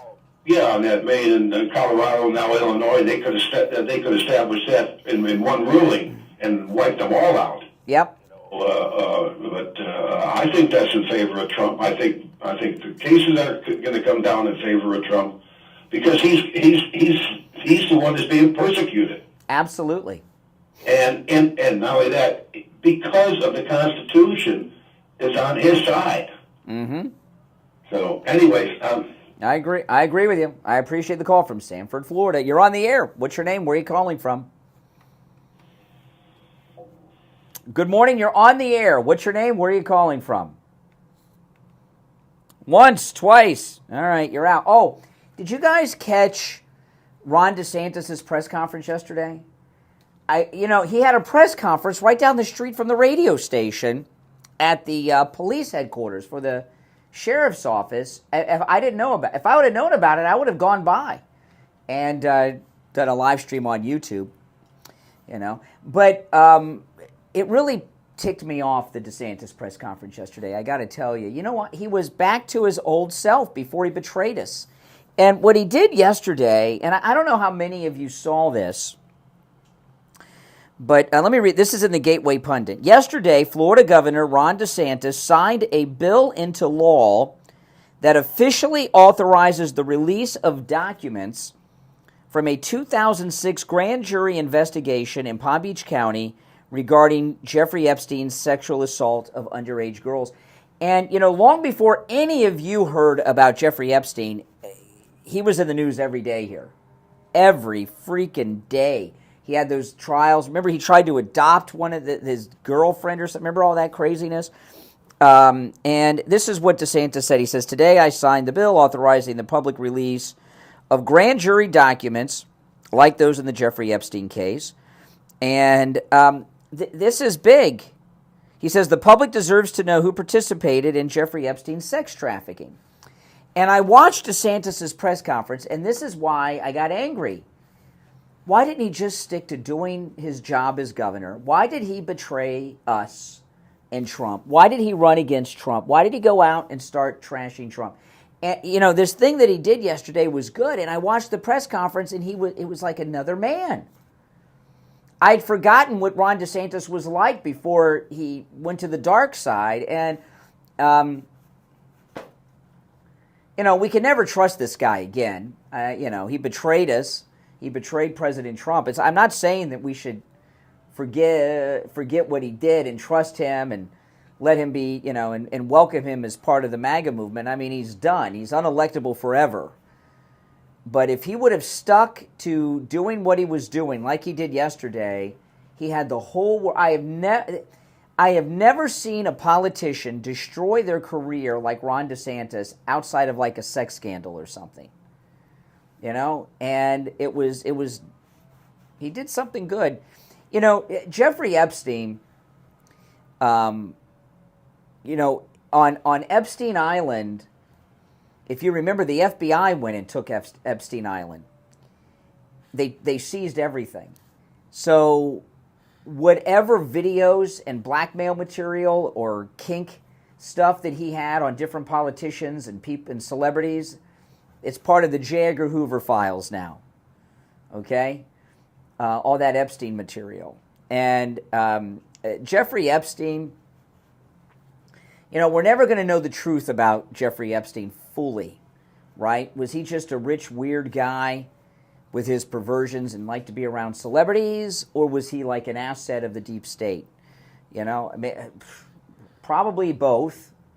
We'll never know, and there's no way a guy like Epstein didn't have everything wired up with video and audio, recording everything. I'm sure of it. I mean, look at this guy. What a weirdo. Why do you think he had the thing on his island? Because then, he could do anything he wanted out on the island. But what's going to be interesting, though, about DeSantis releasing the grand jury is this guy, he got away with it so long just because he's rich and connected. And there was so much corruption going on around him that I'm hoping maybe some of it will come to light. This is a Democrat county, Palm Beach County. And we'll find out, hopefully, everything he was doing here in Palm Beach County. Now, I got an update on Judge Engoron. Now, this was, if you missed yesterday's show, I'll just give you an update on it. This was unbelievable. Okay, I don't know if I have the audio of this. I'll look during the break and see if I have the audio of this. But now, to recap yesterday, James O'Keefe joined the gym that Judge Ngoran goes to, Equinox Gym. And he caught Judge Ngoran with an erection, with no underwear on and sweatpants, harassing a woman, right? And it was pretty disgusting. And he took the video. Oh yes, I do have the audio. Oh, I'm going to play you this audio after the break. I don't have time to play this before the break. Okay, so James O'Keefe, he caught Judge Ngoran with the erection, getting very pervy with this girl who was waving him off, and a witness told him that this is the regular behavior of the judge at the gym. And the video went viral on the internet yesterday, and then there was a happening. Now, you're not going to see this in the mainstream media, but I'll play you some audio when we get back from the break, okay? And we'll get into this. If you're on hold, hang in there. I'm Brian. It's the Steve Kane Show. We'll be right back. The cold, hard truth. Delivered morning 6 to 9 right here on The Steve Kane Show. All right, and it's time to check in with Attorney Barry Siegel from the Siegel Law Group. Attorney Barry Siegel, good morning. Barry, you with us? I think we lost Barry because I heard a click, Mike. Attorney Barry Siegel from the Siegel Law Group. I'll vamp while you call him back. You know, he's been with us for many years, and remember, no matter where you are in the state of Florida, the Siegel Law Group can help you. He does have offices throughout South Florida, from Palm Beach Gardens down through Miami, with his primary office in Boca. All right, Attorney Barry Siegel, you back with us?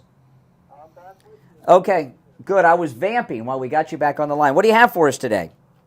Well, today let's talk about revocable living trusts, and of course we know that they help us avoid probate. They can help us avoid guardianship, which, you know, anytime we can avoid going to court and putting our loved ones through that, it's very good because it can help avoid a lot of costs and time and aggravation. But today I want to focus on another important aspect of the trust planning, and that's the bloodline planning.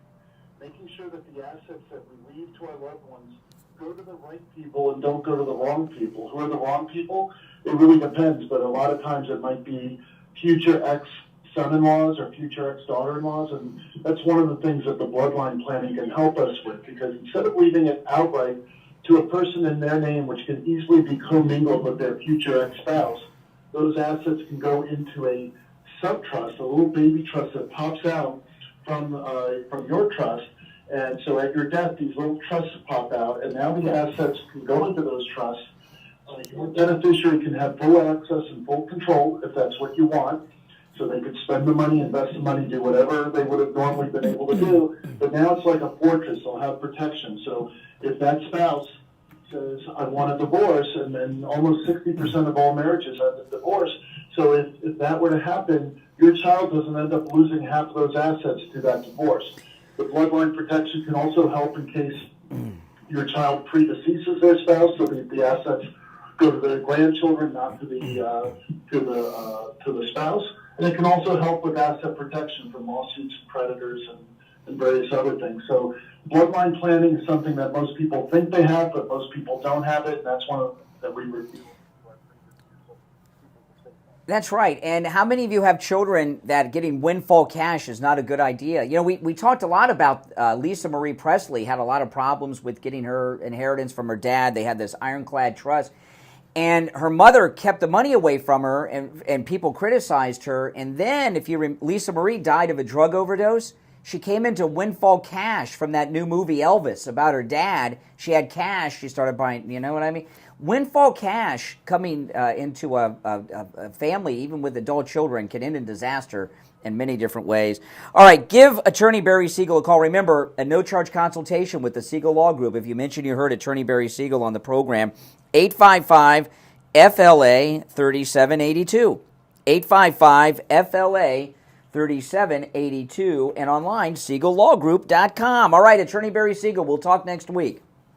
Have a great weekend. Mm-hmm. All right, back after this.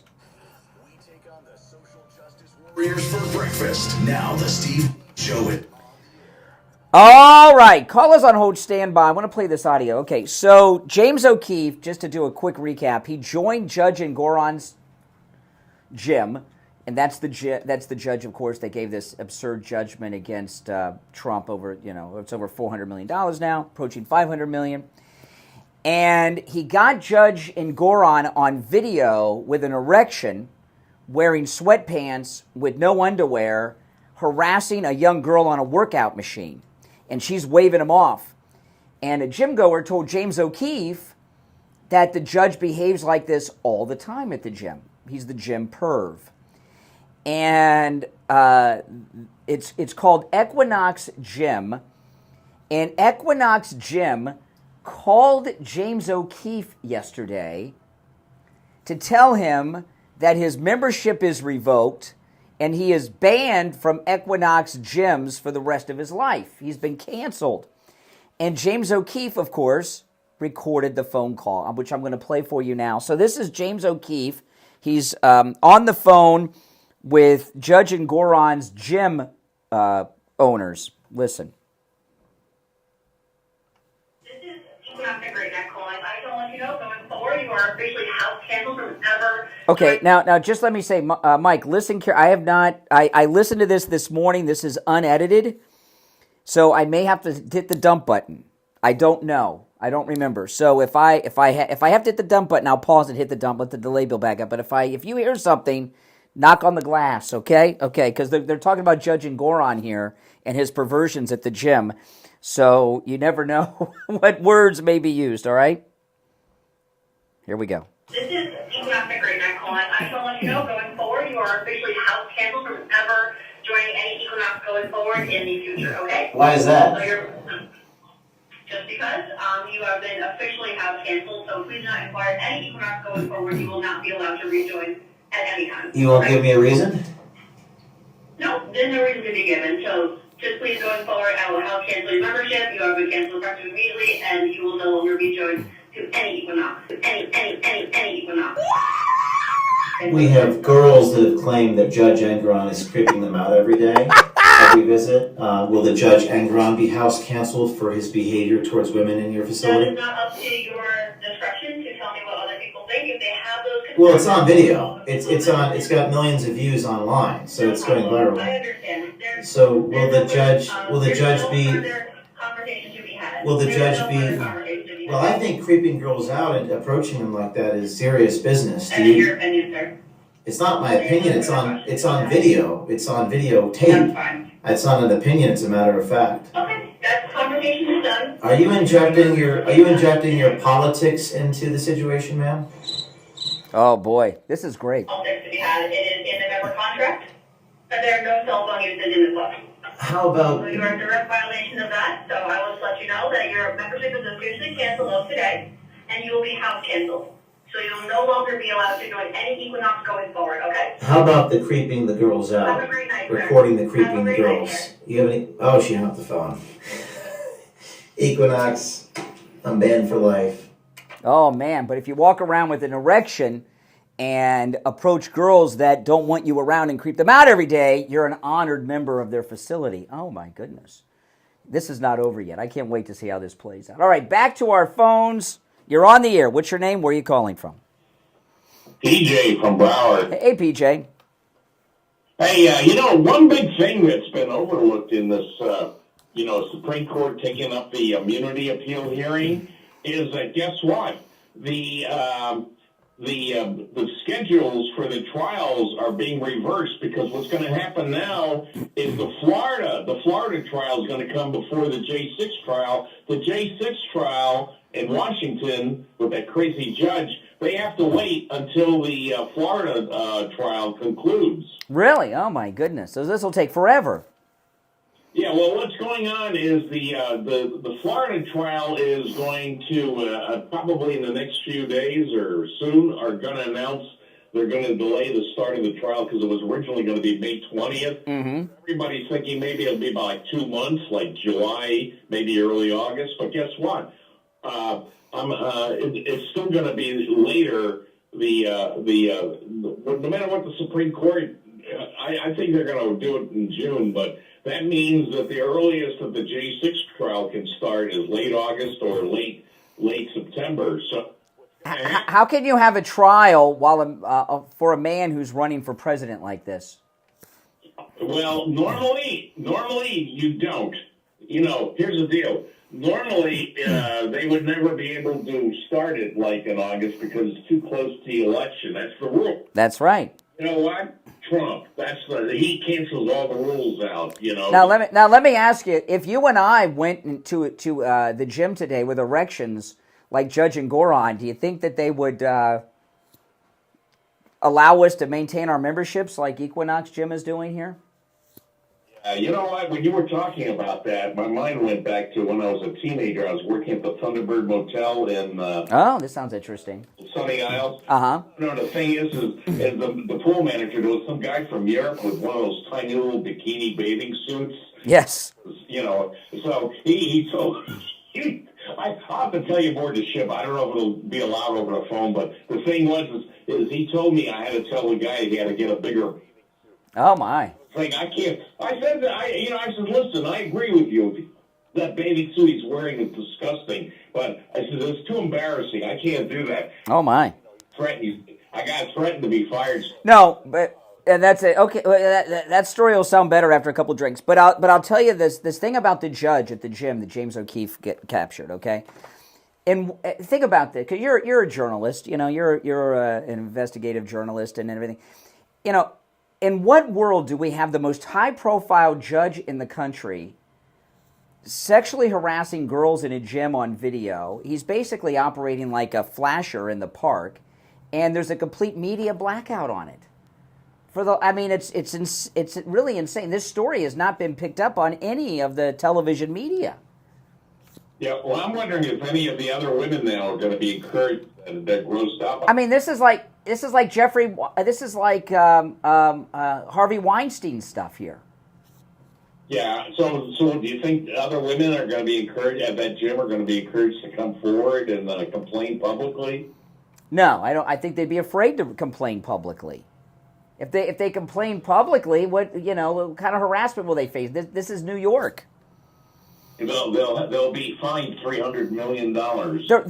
Listen, the Governor Cuomo got in trouble for much less than this, and the reason the media are covering this story up, which includes Fox News Channel, by the way, as far as I know, I don't think they've covered this part of the story, is because they want to protect the verdict, the judgment against President Trump. This would discount the whole thing. It would call everything into question. I mean, this guy it's not just that he's a perv. This is a sex crime that he committed, and he does it regularly, according to gym members. But somebody that behaves this way in the gym, this is not an isolated thing. This guy could be compromised. Yeah. Well, you know what? Along that line, I also want to. I wish somebody would investigate how Letitia James made $15 million. I keep asking everybody that question. I keep asking everyone this question. You know what? I read something late last night, but I was really tired. That was like somebody looked into her finances and found some really unbelievable stuff. But I was nodding off at the time. Well, if you find that, send it to me. All right, take care. PJ, you're on the air. What's your name? Where are you calling from? Okay, that's it. Oh, by the way, free shipping continues at mypillow.com with our promo code Kane at checkout. It's free shipping site-wide, no matter how large the purchase, no matter how small, and you also get the special deal with our promo code Kane at checkout, by the way, Kane. Free shipping on all items site-wide at mypillow.com. Now, just to finish up on this thing with the judge, I don't want you guys to think I'm harping on this perversion too much, because that's not my way, But this is a big story. The case against Trump that was in front of this judge is ongoing because of the fines that are being imposed by Letitia James on interest. It's almost $500 million now. This may be the largest judgment against an individual in the history of the country. I don't know. And when you find him doing what is I'll ask the ladies out. Is this a sexual assault, what he's doing? I would say it is, especially in the Me Too era. Where's Ronan Farrow? Ronan Farrow did all that Harvey Weinstein stuff. Where's he on this? You're on the air. What's your name? Where are you calling from? Hey, Joellen. I called Letitia James' office yesterday, Attorney General, and Letitia James' information, and it had her contact number. So I called up and I said, I talked to a woman. I said, can you tell me how Letitia James came to make be worth $15 million? Oh, I've never heard of that. She said, oh. She goes, I said, well, do you think somebody should look into that? How she did? And she says, I can't comment on that. Oh, my goodness. This is great. I'm glad. Joellen, you've created, you know what you've done? You've created office gossip at Letitia James's office. Well, you know what? I was a little bit nervous after I did it. You should be. Who knows? Maybe they'll... I would not go to New York. I would not go to New York if I were you. I'm not going to go to New York. I hope they don't send anybody to my house. No, this is Florida. You're in Florida. You're safe here. But that's amazing. Did she really, the tone of her voice, did she really seem surprised when you said that to her? Oh, she seemed a little bit surprised, and she's probably that anybody would call to ask that. And, like she was taken off guard. Wow. Now, let me ask you a question as a woman. This story about Judge Engoron with the erection and the girls at the gym, I mean, that's sexual assault, isn't it? I would say get the F out of here. But, yeah. Go to the management, and, yeah, I would definitely wouldn't just be waving him off. Is that a sexual assault, what he did? It's a big perversion.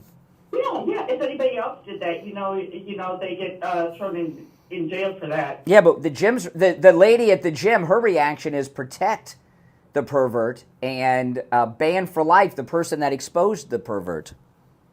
Yeah, well, that's a perfect example of our upside-down world in New York. Mm-hmm. All right, we got to run. Thanks for the call. Wow, so Letitia James's office, the word's out on the street that she's worth $15 million, Joelle, and that was gutsy. Gutsy. All right, we're going to take our break for the top of the hour. You're listening to The Steve Kane Show. My name's Brian Craig. This is Florida's longest-running radio show. We'll be back right after this. WSFS 104.3 HD3 Miramar. Wow. That's amazing. West Palm Beach on 95.9 FM and in Martin County on 106.9 FM. Programming paid for by Vic Canales Media Group. Broadcasting from the Robes Studio. Injured recently? Call the Robes Law Group, where winning is a habit. 561-570-5700.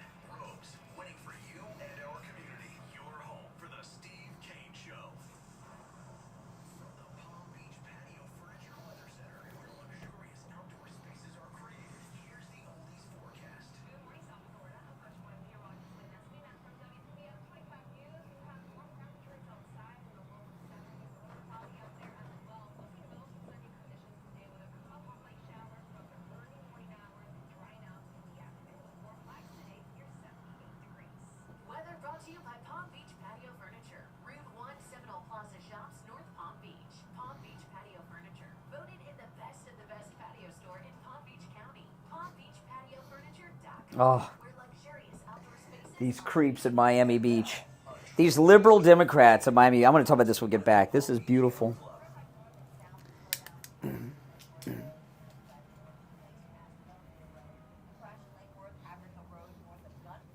I'm going to...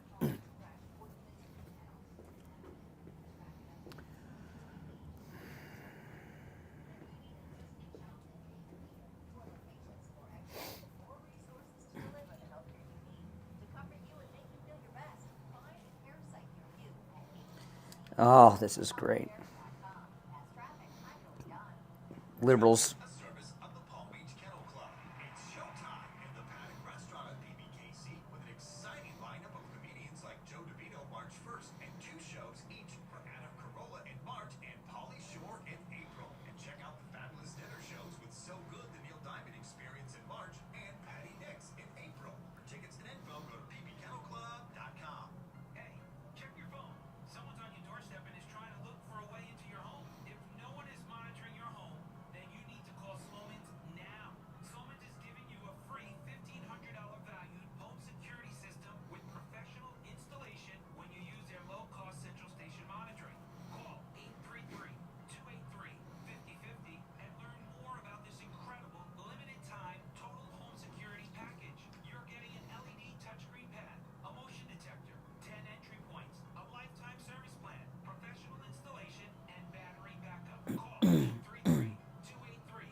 Liberals, I love when liberals get screwed by their own liberal crap. I'll go over this story.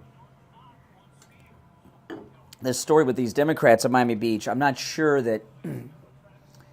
Well, I will explain it, but I'm not sure I'll be able to explain it in a way that'll make sense to everyone. But I'm going to try. There's someone been driving around the parking lot all morning. I don't know what they're doing. I parked my car so that I could see it outside the window of the studio. My car got dented twice in the parking lot here.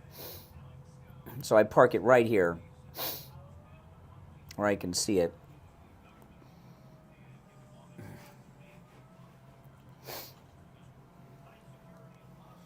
We'll be back in 35 seconds.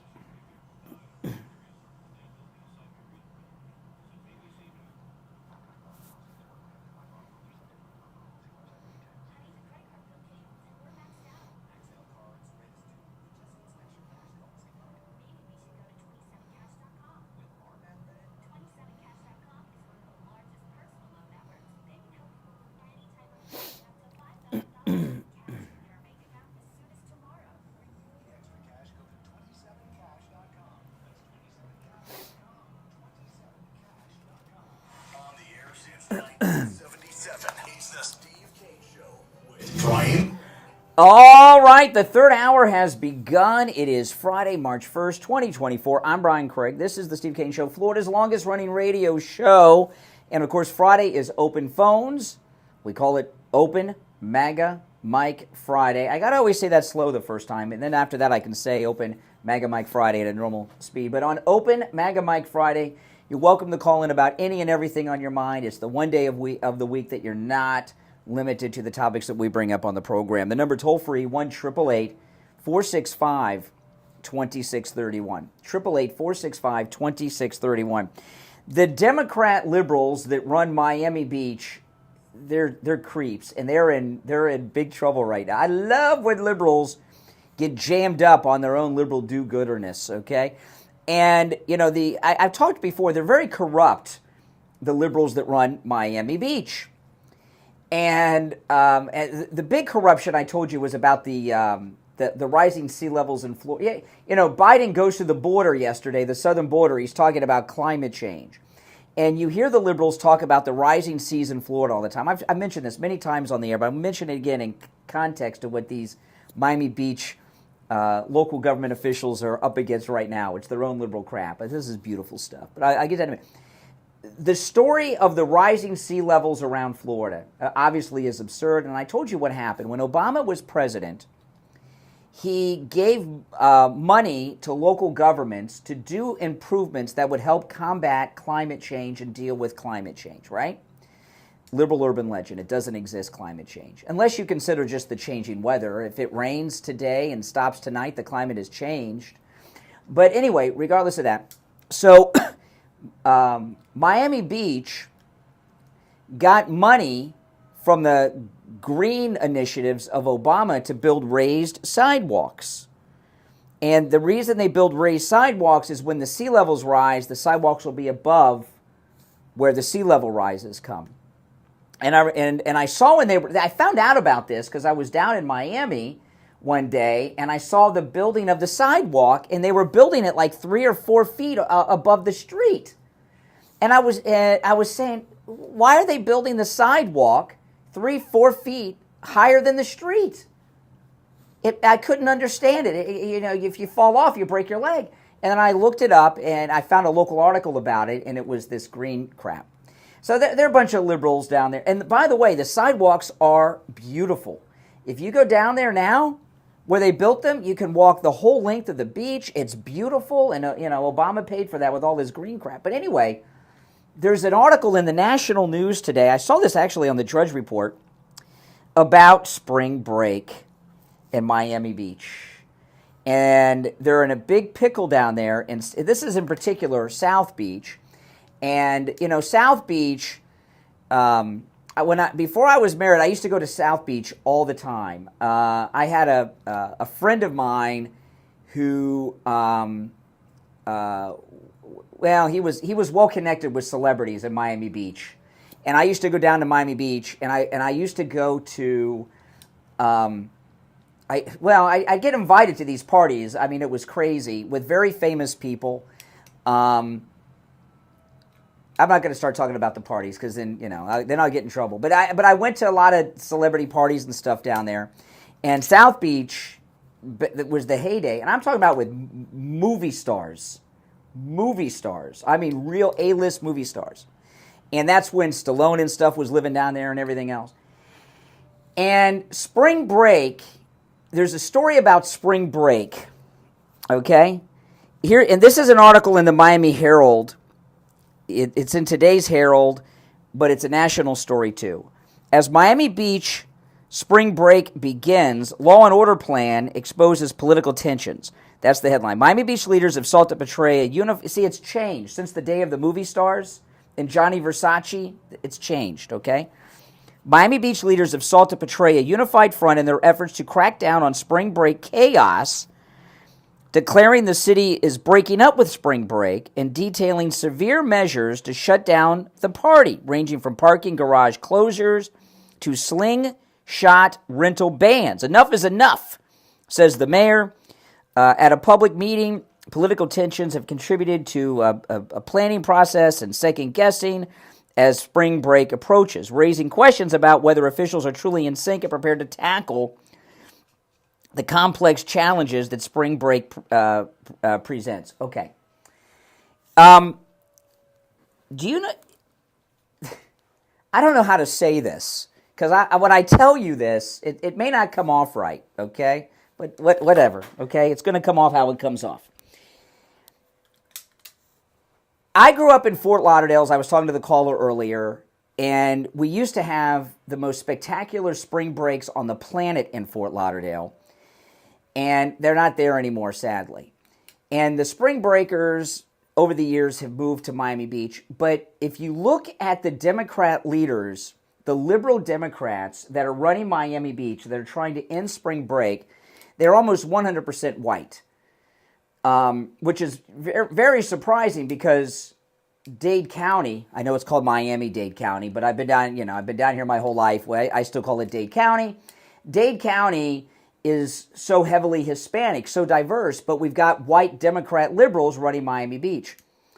You know why they have a problem with spring break at South Beach? Do you know why?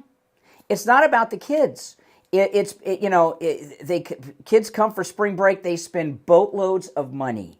Boatloads of money. Do you know what their problem is?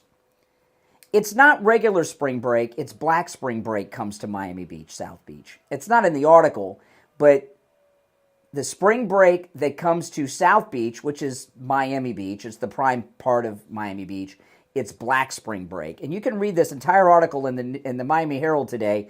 They don't mention that. And the problem they have is not the spring breakers, it's that it's black spring break. And if you don't believe me, go online and look up spring break 2023, last year's spring break. And then look at the one the year before and the year before that.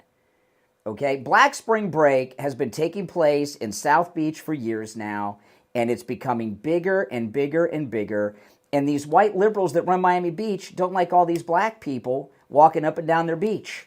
Okay, they think it's bad for tourism because they're racist liberals. White liberal Democrats, they're racist. The reason that white Democrats support all these things, like if you're on hold, stand by. I'll get to the phones in a minute. But if the reason that white liberal Democrats support things like affirmative action and everything else is because they think everyone's as racist as they are, okay? And they're having these massive arguments. They're putting in a midnight curfew. They're trying to raise the drinking age to like 25, down there in South Beach. They're setting it up where you can't drive anywhere near the beach anymore. You have to walk everywhere. They're doing all these things. But what they're really what these white liberal Democrats are doing is they're saying blacks are not welcome. And let me tell you something. That's a big deal. The reason I brought up Fort Lauderdale Beach is if you go to, I believe Fort Lauderdale is the best beach in Florida. That's my opinion. Not a lot of people agree with that, but I do. But if you go to the beach in Fort Lauderdale, and as you enter the beach, right before you walk onto the sand at Las Olas and A1A, there's a plaque there. And it's a plaque that memorializes Republican black NAACP civil rights leaders in the 60s who led what were called WADE, W-A-D-E, like you're wading in water, wade-ins. And the Democrats wouldn't let blacks go to the beach. They had a black beach, and the blacks' beach was Dania Beach, which is a dump today. It was a dump then, okay? That beach sucks, Dania Beach. It's always sucked. And during the civil rights movement, blacks here in South Florida led wade-ins at beaches throughout Florida. Fort Lauderdale Beach has a plaque there. Miami Beach was another one, okay? Blacks and Jews were not allowed. And that sounds crazy, because it wasn't just blacks. These Democrats hated Jews too. Blacks and Jews were not allowed on South Beach before the civil rights movement. That's true. Blacks and Jews were not allowed. Especially blacks, but Jews too. And a lot of people find that hard to believe because so many Jews have retired to Miami Beach. Not back then. So what you have, this is a national story, and I guess because I live here and have grown up here and spent my whole life here, I know a little bit about the backstory, but this is a national story. It's not about spring break. We have white liberals in Miami Beach who are trying to run blacks out of Miami Beach. And if you look in the Miami Herald story, which I tweeted this story, they show a picture of last year's spring break, and you can see what I'm talking about. It's not spring break they're trying to stop. It's black spring break. Make no mistake about it. It's black spring break they don't like. If this was like regular spring break, they'd have no problem. They'd all be down there like Judge and Goron creeping out at all the girls, okay? But because it's black spring break, they don't like it because they're liberals. And they're racist liberals because liberals are racist. All right, if you're on hold, stand by. And I went through several stories on this today because this story is being reprinted. No one tells you that it's black spring break they're trying to stop. All right, we'll take our break and be back with your calls. Don't sit on the sidelines. Get in on the action. Call the Steve Kane Show live on air now. 888-GO-KANE-1. This is the Steve Kane Show with Brian Craig. Hey, are you already dreaming about your next vacation getaway? Well, the True Oldies Channel wants to send you cruising on Margaritaville at sea. Check out a 3-day, 2-night cruise to the Bahamas with delicious island-inspired cuisine, amazing live entertainment, spectacular ocean breezes, and a whole lot more. Just go to TrueOldiesFLA.com to register for your chance to win. And here's more great news. Make planning your next adventure in 2024 a breeze with Margaritaville at Sea's fan favorite buy one, get one free sale. Whether you're looking for a quick weekend getaway to soak up the Caribbean sun or family fun on a longer vacation to Key West in Mexico, Margaritaville at Sea has got you covered with cruises for two starting at just $99. Use your savings to splurge on exclusive Grand Terrace suites aboard the all-new Highlander and save up to $1,500. Unlock the ultimate license to chill and book your ticket to paradise today at MargaritavilleAtSea.com. Are you exhausted after work with no energy left in the tank to give your family? Are you having a midday crash on a daily basis? Women, are menopause symptoms like hot flashes, anxiety, and depression making your daily life feel far more difficult than it should? Men, do you feel like you are aging far beyond what you should? Is your sexual life and relationship suffering because of disappointments in the bedroom? Then take action and let our medical team at Lighthouse Medical Center help you stop the symptoms that are holding you back. We use all natural hormone optimization therapies with precision technology to help solve your problematic symptoms. Our family-owned practice has had the honor of serving our South Florida community for over 71 years. Call us right now and let our medical team get you optimized and feeling the way that you should. Life is too short to be running at less than 100%. You and your family deserve the best version at lighthousemedicalcenter.com to schedule your consultation today.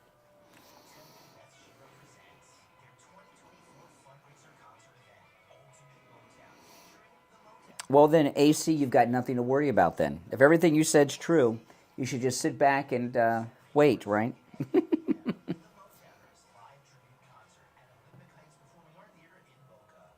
on sale now. Go to Tix.com and search Motowners. TIX.com. Search Motowners. MOTOWNERS. And we'll see you Saturday, March 2nd for Ultimate Motown, featuring the Motowners. Have you put off buying new tires because you thought they were too expensive? Find friendly prices at Friendly Tire and Market on both new and used tires. New tires as low as $70 a tire. That's out the door and on the road, because Friendly Tire doesn't charge you to balance the tire or mount the tire. They have thousands of used tires in stock too, starting at just $30. Call for a quote right over the phone. 954-977-9445. 954-977-9445. Brian Craig here. When it comes time to get my blood work done, I don't have time to spend hours in the doctor's office or waiting hours for one of those big labs. That's why I do any lab test now in Boca and any lab test now in Coral Springs for all of my lab work. Their techs are highly skilled and professional, and their prices are guaranteed to be the lowest on lab work you'll find anywhere. Appointments aren't necessary. Doctor's orders and prescriptions minutes or less. I get the results the next day in my email box, and they also send them to my doctor. There's lots of any lab test nows around, but these are the only two advertising on our radio station. So don't use the rest. Only go to any lab test now in Boca and any lab test now in Coral Springs. Any lab test now in Boca is in the Sandalwood Plaza. That's where the Western Beef is, between Palmetto Park Road and Hillsborough Boulevard on the east side of State Route 7, 441. Any lab test now in Coral Springs is on the southeast corner of University and Ramblewood by the Coral Square Mall. Call any lab test now in Boca at 561-237-5009. Any lab test now Coral Springs number is 954-906-5983. And don't forget to mention that you heard about them on the radio. I'm coming back. Now back to the Steve Kane Show with Brian Craig. Listen in the Palm Beaches on 95.9 FM, the Treasure Coast on 106.9 FM, hear us in Boca on 95.3 FM, Fort Lauderdale on 96.9 FM, and anywhere in the world at True Oldies FLA. All right, welcome back, everyone. 20 minutes after the hour, I'm Brian. It's the Steve Kane Show. Call us on hold, stand by. Before we go to the phones, I want to talk about our retirement expert here at True Oldies, Jupiter Joe Thomas. Oh, man, call him. You know, he's offering free phone consultations. No matter where you're located, you can take advantage of this. I mean, and understand who you're getting a free phone consultation with when you get this phone consultation at no charge with Joe Thomas. He has over 30 years of retirement planning experience. He's a 5-time qualifying member of the $1 Million Roundtable, which is achieved by less than 1% of all financial advisors in the world. So you're getting a free phone consultation with a top guy. I mean, that's an amazing offer. Talk to him about annuities. You know, with annuities, your money's protected, unlike the stock market, which you got the ups and downs and the gambling aspect, you know, and you will not lose money. You will not lose money with an annuity. Your money is safe. Plus, you can generate income when you retire. So give him a call. His number is 561-743-0999. 561-743-0999. 0999. And if you missed the number, just go to his website, jupiterjoe.com. All right? Okay, now, you're welcome to call in about anything and everything on your mind because Fridays is open phones. Open Mega Mike Friday. You're not limited to the topics that I've brought up, but I brought up some things I think are somewhat interesting. I hope you find them interesting enough to comment on. All right, let's go to the phones. You're on the air. What's your name? Where are you calling from? Good morning. Yes, what's your name? Where are you calling from? Tim, Palm Beach County. Hey, Tim. Hey, I'm just worried about the African-American attorneys and how they're being represented on television. All this Letitia James and Fannie Willis, Mr. Wade, lack of memory, lack of Twitter, lack of values. Well, I don't think it's a reflection on black attorneys. I think it's a reflection on Democrats. They're corrupt. Well, they're not only Democrats, but it looks awful familiar. What do you mean they're not only Democrats? They're all Democrats. Which one of them is a Republican? Democrat. Yeah. Just saying that it's going to be hard to think about hiring a black attorney after watching this. Really? Why? You need an attorney? What do you need an attorney for? Don't need one, but I'm just saying if I did. Have you ever needed one? Really? Why? You racist or something? Be looking for one. What really? When you're going to hire an attorney, what do you look for? I look for someone that has skill, experience, tells the truth, and So where's the skin color come in? everything I've seen on You know, I got to tell you, these goodbye. You know, these seminar callers. You know, the fake conservative seminar caller. Do you know why they're so easy to? I mean, I could have danced around with that idiot, but it was just stupid. Do you know why they get exposed so quickly? And I've been doing this for a long time, so I mean, maybe I'm just. But I think anybody could pick up on that. Could you tell that was a seminar caller, fake conservative caller? The reason that they expose themselves so easily is because they try to pass themselves. They're liberals trying to pass themselves off as conservatives. So what they do is they have this stereotype, and that guy's stereotype of a conservative is a racist that doesn't like black people. So they call in and try to sound like a racist, and they think when they sound like a racist that all of us MAGA people, will say agree with all their racism. It's bizarre.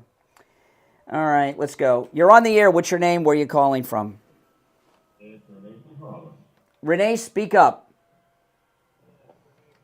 Renee, I think you're speaking into the wrong part of the phone or something. Can you hear me now? I can hear you now.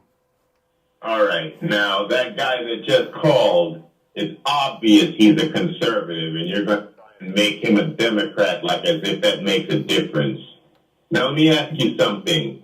Do you think that Trump is going to impress black people by giving them that ugly gold sneaker and telling them that because we're oppressed and he's being indicted, we should like him? Well, first off, he's not giving anyone the golden sneakers. He was selling them for like $450 a pair. I tried to buy a pair. They were sold out. How long have you been listening this morning to the show? I just turned it on. Okay, I did a whole segment, which I know you heard because you heard the caller. I did an entire segment about how the white Democrats in Miami Beach are trying to run the black spring breakers out of Miami Beach, and you're calling in about Trump? See, you don't really care about racial issues. You just use race as a weapon to try to bully people to push your agenda. You don't care. I gave an example of massive racial discrimination taking place today that's going on right now as we speak, and you're not interested. I don't make a distinction whether they're Republican or Democrat. Yeah. Mm-hmm. I know, and you hate all white people. No, you all hate us. No. And you're trying to act like it's Democrats only. See, that's projection on your part. You assume because you're a racist that everyone is. That's not the case. No, I'm just calling it as it is. You people are racist. You people? Story. If I was really a racist, why would we let you call in and spew your nonsense? That's on you. I don't know. Well, make sense of it. Why should I make sense of you? Because it can't be. There's no sense to be made of it because it's absurd. So that's your opinion. So what are you asking me what your opinion is? In this instance, it's fact. What I said is factual. No, it's not. It's your opinion. You are projecting. I'm projecting. You said you hate white people. You told me you hate white people. Huh? You told me you hate white people. I never said that. Yeah.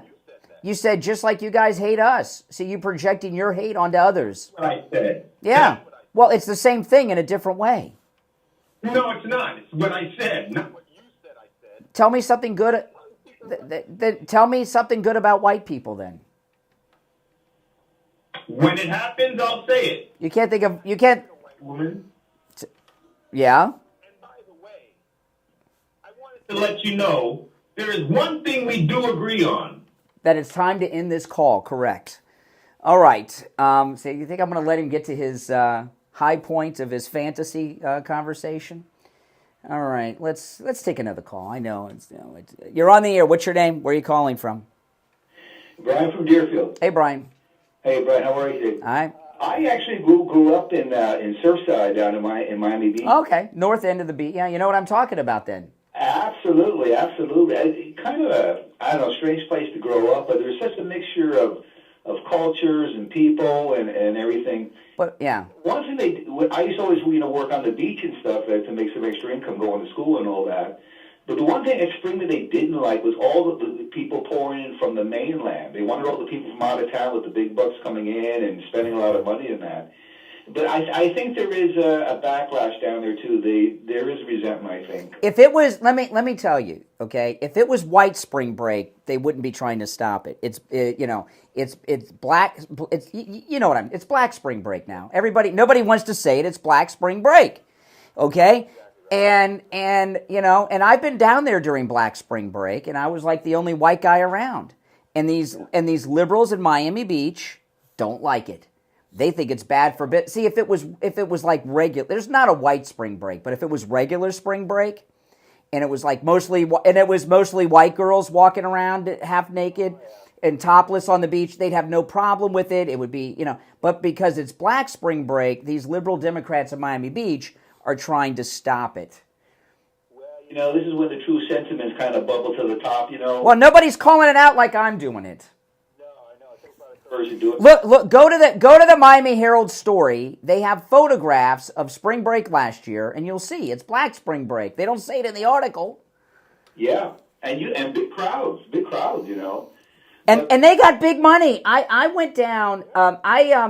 I was down there during spring break, and I couldn't find a parking spot for less than $50. And it wasn't even on the beach. Okay, it wasn't even on the beach. It was a few blocks away, in a place, and I had to pay it, because I was meeting people. $50, and yeah. Beach, $50 just the park. I mean, South Beach was always kind of changing, and different ethnic groups were coming in. But I remember when all the Cubans were coming into Miami, so they kind of dominated for a while. They don't mind all the hoochie mamas, and and don't let them tell you crime. Okay, the reason I was talking about when I used to go to those parties with the celebrities and stuff, people were doing cocaine on the sidewalk and nobody cared because it was some hottie that was 3/4 naked. They didn't care. During the Johnny Versace era of South Beach, and what they're doing, and this is we're on the air in Miami, so so people in Miami, I know and love Miami, but if you read the article, the Democrats, they're taking pages out of they must be going back in time to the 40s and 50s, to the Black Coast. They're trying to change traffic patterns and all kinds of other things so that the black spring breakers can't get around. And there's no other reason other than it's black spring break. And of watching the Democrats just kind of implode. I mean, oh yeah, it's really all about. This undercurrent they got of what they're really up to is, and it's good that people are catching on to it. Of course, it's great you bring it to their attention. And let me tell you, these kids got money. When I'm talking about a lot of money, there's if you go down, because I've been down there a couple times during Black Spring Break, okay, and like the time I paid that $50 to park in a crap garage a few blocks away from Ocean Ave. This guy, he might have been 23, 21. He was black. He was with his friends. He paid the part. He whipped out of his pocket a wad of cash like I've never seen in my life. And they were smoking cigars, and they all were loaded, and the cars were loaded. I mean, they got a lot of money. A lot of money. More than the spring breakers that come to Fort Lauderdale. Yeah, oh yeah, much more. The Spring Breakers look like pikers compared to They're rich. These are rich. I mean, these are like they're like George Hamilton in Where the Boys Are. They are rich. They've spent a lot of money down there. Did you ever get hassled in spring break when you were down there like that? Sadly, spring break ended just as I was turning of age. But me and my friends, when I was in high school, we used to go to spring break in Fort Lauderdale all the time because the college girls didn't care that we were in high school. They thought we were spring breakers, you know? The elbow room on Los Angeles? Oh, and the candy store and the button and all that stuff. Yeah, they didn't ask for ID back then. You didn't have to have ID back in the 80s, even though we were way underage. All right, I got to run. Take care. We'll be right back.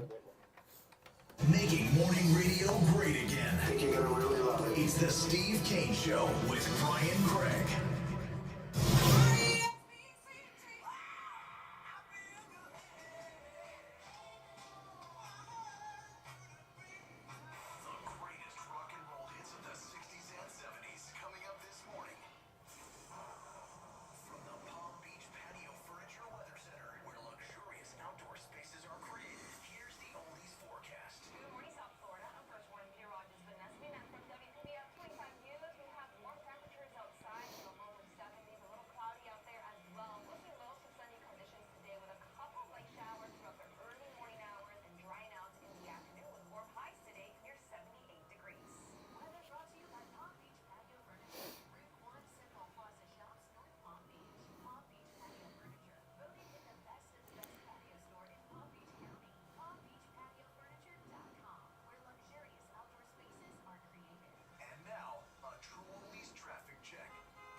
Where's that? Sirens. The PC police are outside. Yeah.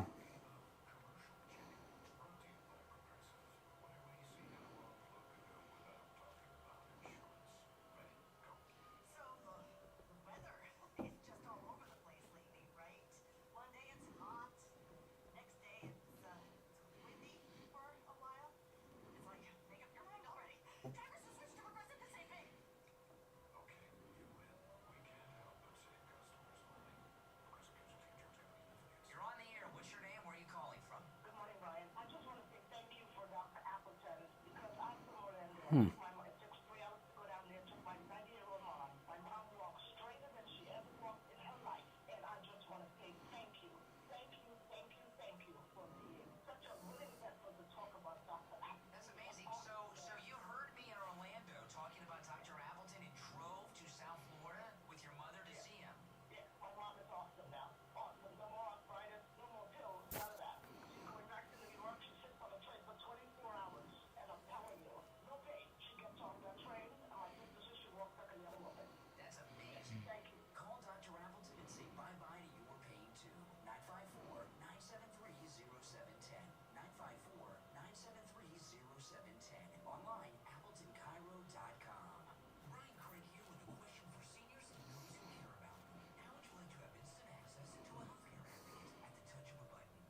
I'll share this when I get back.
All right. You're on the air. What's your name? Where are you calling from?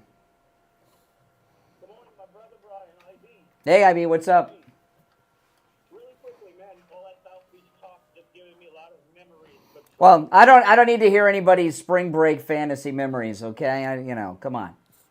it's not spring break memories. The problem I was going to say, basically, when I used to go out, it was only free black guys. Then I'm getting. Yeah. They thought it was only for gays, for old white Jewish people, and now it's turned around. What kind of your friends thought that the beach was for blacks and Jews and gays? What? What kind of friends do you have? No. Society, the people in. All right. Okay. Oh, I hit that by accident. You still there? Now I want to tell you. Okay, you can stay with me on this. Maybe I'm not. But I checked during the break. Okay, about Renee from Harlem. I talked about in detail in the first segment of the hour about how the white Democrats are trying to run blacks out of South Beach. They're trying to stop Black Spring Break, right? I went through that whole thing about it, very detailed and everything. And Renee called in and said he had just tuned in. He was on hold during that entire segment. I went back and looked during the break. He heard me talk about the whole thing while he was on hold, and he didn't care. He just called in to trash Trump. And, that just reinforces what I said to him. He doesn't care about racial discrimination. He doesn't care. He uses it as a weapon for his Trump bashing. But then again, he conjured up on his last call something that didn't apply to him, but he applied it to himself to get sympathy on his last. Yeah. He's a bold-faced. Yeah, he took the Louima thing. All right, IB, take care. Thanks for the call. You're on the air. What's your name? Where are you calling from? Hi there, Brian. It's Berta from Texas. Hey, Berta. In the middle of this invasion over here and everything. It's really important. Over here in Texas, you don't get much of that of the media. I know you like Greg Abbott. Not too fond of him. Remember DeSantis? How you feel about DeSantis? DeSantis. We figured out because of his the real him. Well, yeah. Hasn't gotten to that chance, and Abbott's really big friends with the Bushes. Okay, and well, I'm not. I'll slow you down. Okay, I believe you. I have to see more evidence because the Bushes run Texas Republican Party politics, so it's hard to.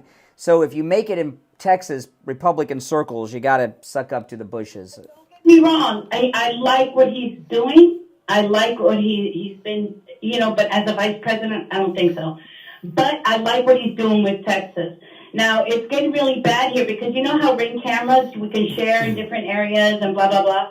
Well, you can see people in Ring cameras, they're trying to get in the houses and everything here, And it was my husband who told me about it, and we would look online and everything, and he's like, I can't believe this, And I'm glad that I live more up north, that in a country that it's going to take a lot more for them to come up here if they're going to go up north. Well, let's put some, you're calling us from the front lines of the attack on America. This is like, talking to you is like getting a call from someone in Manhattan on September 11th and 12th, okay?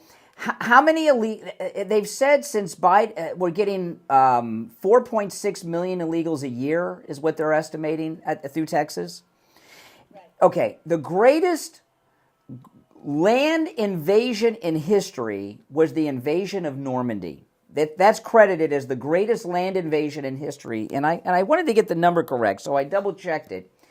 Do you know how many soldiers invaded Normandy? The largest ground invasion in the history of humanity. How much was it? 160,000. That's the entire Allied force. You are kidding me. Mm-hmm. The Allies landed 160,000 troops.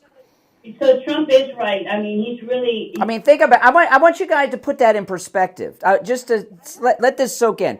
The Normandy invasion. How many movies and things have you seen on it? The largest ground invasion in history had a fraction of what you're dealing with in Texas every pretty much month. Right. It's insane. It looks like the Chicago mayor is really freaking out, the socialist Chicago mayor, because Chicago can't function. Well, how does he think that we were doing it, you know? Mm-hmm. And now, this is only the beginning, Brian. The crime's coming out. What I talked about months ago, it's already shown in other states. Look what they're doing. They're killing. Well, today is Lincoln Riley's funeral. And do you think Fox News will carry Lincoln Riley's funeral today? I don't think so. All the news should carry it. In fact, the network news should preempt regularly scheduled programming. Wendy Williams isn't. She's not on anymore. Mentioned her. Yeah. Yeah. And these are the things and this is only the beginning. Mark my words. Because this is just, it's going to start and it's going to speed rapidly. Now, I saw the video on the judge. What a creeper. Oh, the erection video. Yeah. Oh, he is a creeper. Is that a sexual assault? Yeah, I'm a woman, and yes. She told him several times, she put that hand up several times to get away. Look, I don't want to talk to you. And he kept going. And the gym goer told James O'Keefe that he does this regularly. This is how he rolls. Right, and I've never heard the video, what you played on the radio when they, You see, this is the same politics that they do. This is the little side of politics. Oh, you want to rat on me? I'm going to destroy you. You're not going to be able to go in any of the gyms. I mean, this guy, that girl dealt with, E. Jean Carroll, no witnesses, no year, no nothing. And the nation stops. Here you got Judge Engoron, the most high-profile judge in America since Judge Ito, and there's video of it, and no one in the news will cover it. No, they won't cover it. But you know what? It went viral yesterday. That's right. That's right. All right, I got to run, Berta. Thank you for your call. We'll be right back. Cold, hard truth. Delivered morning 6 to 9 right here on.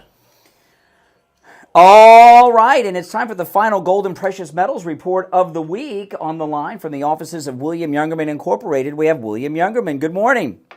Good morning. How you doing? Great. How are the metals looking today?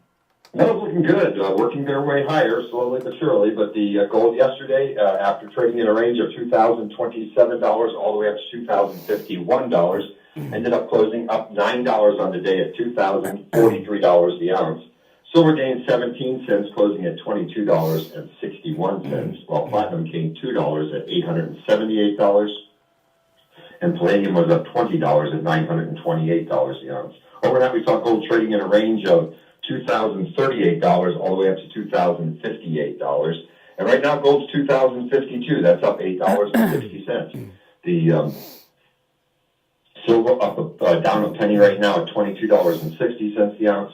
Platinum down $8 at $870, and palladium down $8 at $920. Wow! This is the one to buy. Gold's still showing its strength and pushing higher. 2,050 is the number we want to see it close above today, and if it does, then we could be setting ourselves up for maybe hitting 2,100. Yeah. Now, we gold is priced to buy, and I talk to you about this sometimes because not everyone may not have enough cash to come up to buy an ounce of gold, but fractional gold is incredible, and with fractional gold, there's really gold that's in every budget. Can you tell people about that? Yeah, We have gold in just about every form and also in every size. Most of the countries produce 1 10-ounce, quarter-ounce, half-ounce, and, of course, the 1-ounce size coins. But we also have gold bars for as small as 1 gram. 1 gram, 5 gram, 10 gram, 20 gram, 50 gram bars. We have them all different sizes, as well as the popular 1-ounce gold bars. Yeah. Yeah, so there's really, you know, because I know people hear that over $2,000, I don't have quite that much. There is gold price for every budget, and that fractional gold is beautiful. It really is beautiful. And how do those what's the smallest size you have? We have 1 gram gold. That's like 1/30th of an ounce. Isn't that amazing? And they're in those. Yeah, I was going to ask. Carded, certified packets. They're very beautiful, and you know. Absolutely. Absolutely. All right, guys, so give William Youngman a call. He opens up at 10 a.m. His number, 1-800-327-5010. 1-800-327-5010. You can find him online at williamyoungerman.com or stop in. And remember, all the gold, silver, and other precious metals at William Youngerman Shop are available for immediate delivery. The address, 150 East Palmetto Park Road in Boca, on the first floor of the Bank of America building, just east of US 1 Federal Highway, on the south side of Palmetto Park Road in Boca. All right, William Youngman, we'll talk on Monday. Okay, have a great day. Back after this.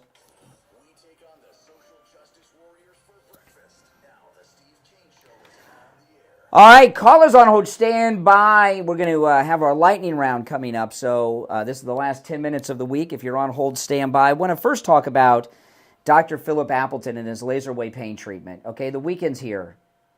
Don't spend the weekend on the couch, in bed, suffering in pain. Go see Dr. Appleton. His laser wave pain treatment works. We've approached, I believe, it's coming up any day. I can check because Dr. Appleton joined us right when the radio station got bought. So I can kind of factor in when the 2-year mark is.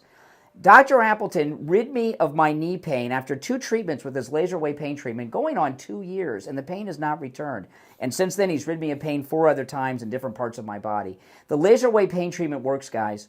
You know, I thought pain was just part of growing older. That is not true. His laser wave pain treatment, there are no injections, no drugs, no surgery, no downtime. It is 100% painless, and Dr. Appleton performs the treatments himself, not an assistant. I thought I was getting VIP treatment because Dr. Appleton, he'd give me the treatment himself, and he says, Brian, I do all the treatments myself. I was like, really? He's like, yeah. So you actually get the treatment performed by the doctor. Appointments are not necessary, including on Saturdays. Walk-ins are welcome, even on Saturdays.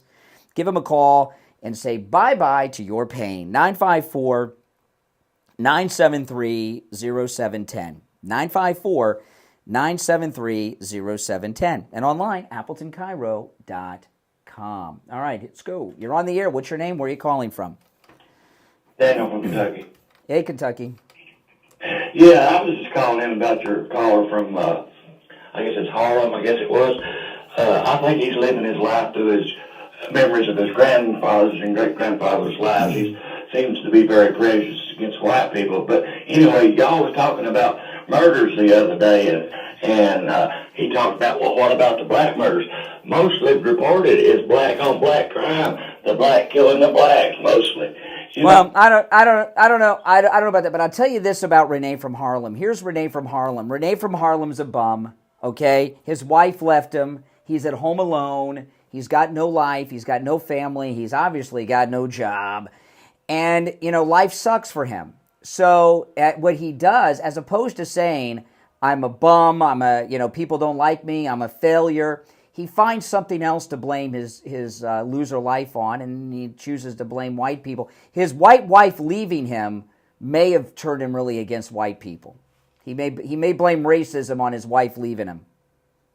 Yeah, and another thing And I know she left him because I've said it to him twice now, and he didn't correct me on it. Now, he'll come up with some fable next time, but I gave him 2 opportunities to try to walk his way out of that. So his white wife left him, and he hates white people ever since, obviously. So deserving this whole the way he explained it. But anyway, and Fannie Willis, she wants to use the church as racism, black, and she probably, had free college through the Black Panther Association, and then appointed to her job probably by affirmative action, and she, No, none of that. She's elected. She's elected, and she was also her father. She was born rich. Her father's rich. Her father's a big time lawyer for the Black Panthers. All right. Take care. All right. He's got some racial stereotypes. That guy that he's dealing with. All right. You're on the air. What's your name? Where are you calling from? Diane from Fort Myers. Hey, Fort Myers. What's up? Ryan, Yeah. Go ahead. you need to watch a movie by Joel Gilbert. It's a documentary called Michelle Obama 20. Yeah. They plan on running her. They're going to 27 amendment or similar to with Joe Biden and slip her in at the very. I don't know if it's going to be the end, but it's going to be whenever they're Democratic. Why her and not Governor Newsom in California or someone? Because Newsom lost to DeSantis on a debate. Remember? I don't know. That was pretty terminal. You know, listen. Here's the thing. To plug in Michelle Obama, they first got to get the very corrupt Joe and Jill Biden to agree not to run, and he's already running. And what happened is that with the Capitol, they're going to with I guess Margie Taylor. Yeah, the Comer committee. Right. It's gonna heighten that, and it's gonna create. Okay, so they're gonna then they have to pass over Kamala Harris.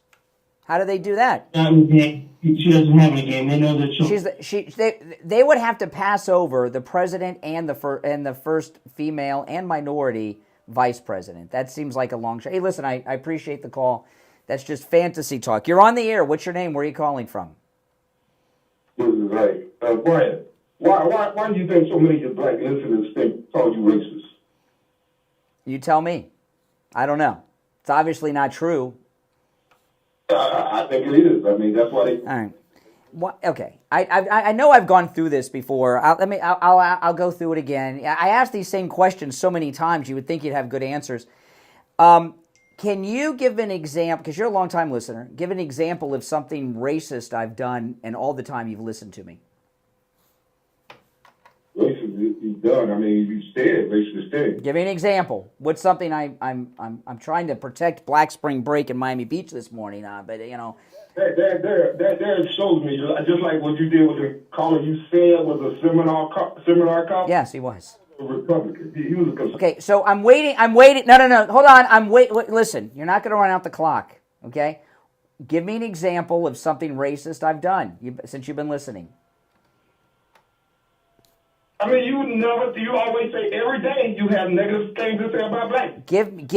Listen, you're saying something negative about me now. It doesn't mean that you're racist against white people. It means you don't like me or you have a problem with me, all right? Not white people, even though you may have a problem with white people.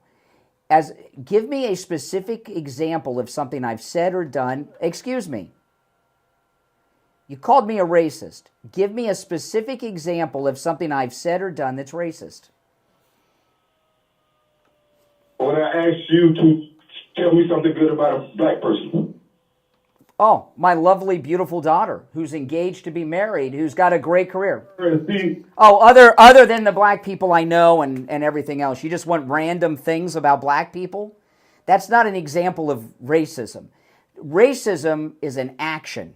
It's an act, okay? It's a statement.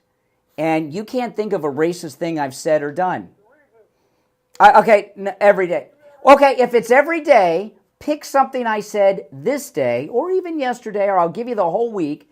Give me something racist that I've said this week on the radio. I'll tell you what I'm going to do next week when I listen to you. Next week. Okay. All right, he's going to write it down. Okay. Now, here's my next question. Okay, I have one child. One child. Not other children. I have one child who's black, right? If I'm a racist, why would I make a decision that my entire family line forever will not be white? I don't know that. No, it's true. My daughter is black, okay? So eventually she's going to have children. my entire family line forever will not be white. Even if she marries a white guy.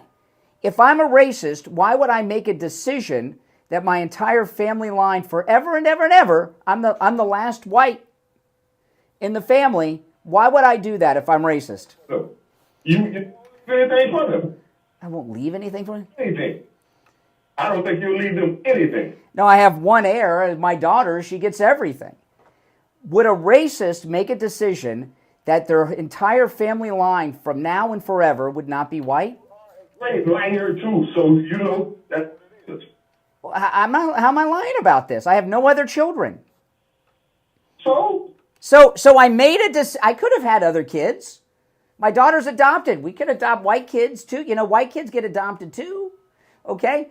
If I were racist, wouldn't I at least have adopted one white child so that I would have my name carried on by white people? Thomas Jefferson he was a slave owner, but he loved Sally Hemings, you know? He had a white wife and white children. And Sally Hemings and her line were not named Jefferson. They didn't carry on his line. My line will all be non-white forever. Okay? When they go back in the old photo albums, they're going to see their great-great-great-granddaddy, white guy with a MAGA hat. They're going to be shocked. They'll be like Louis Gates on PBS. All right, spend the weekend with a headache trying to make sense of that one. All right, if you're on hold, stand by. We'll be back Monday morning at 6 a.m. And if you remain on hold, you'll be first in line Monday morning. I'm Brian. It's the Steve Kane Show. God bless America. WSFS 104.3. Oh, my goodness. All right, guys, I got to run. Make sure you subscribe if you're new. And if you're not new and you're already subscribed, like the video, everyone, all right?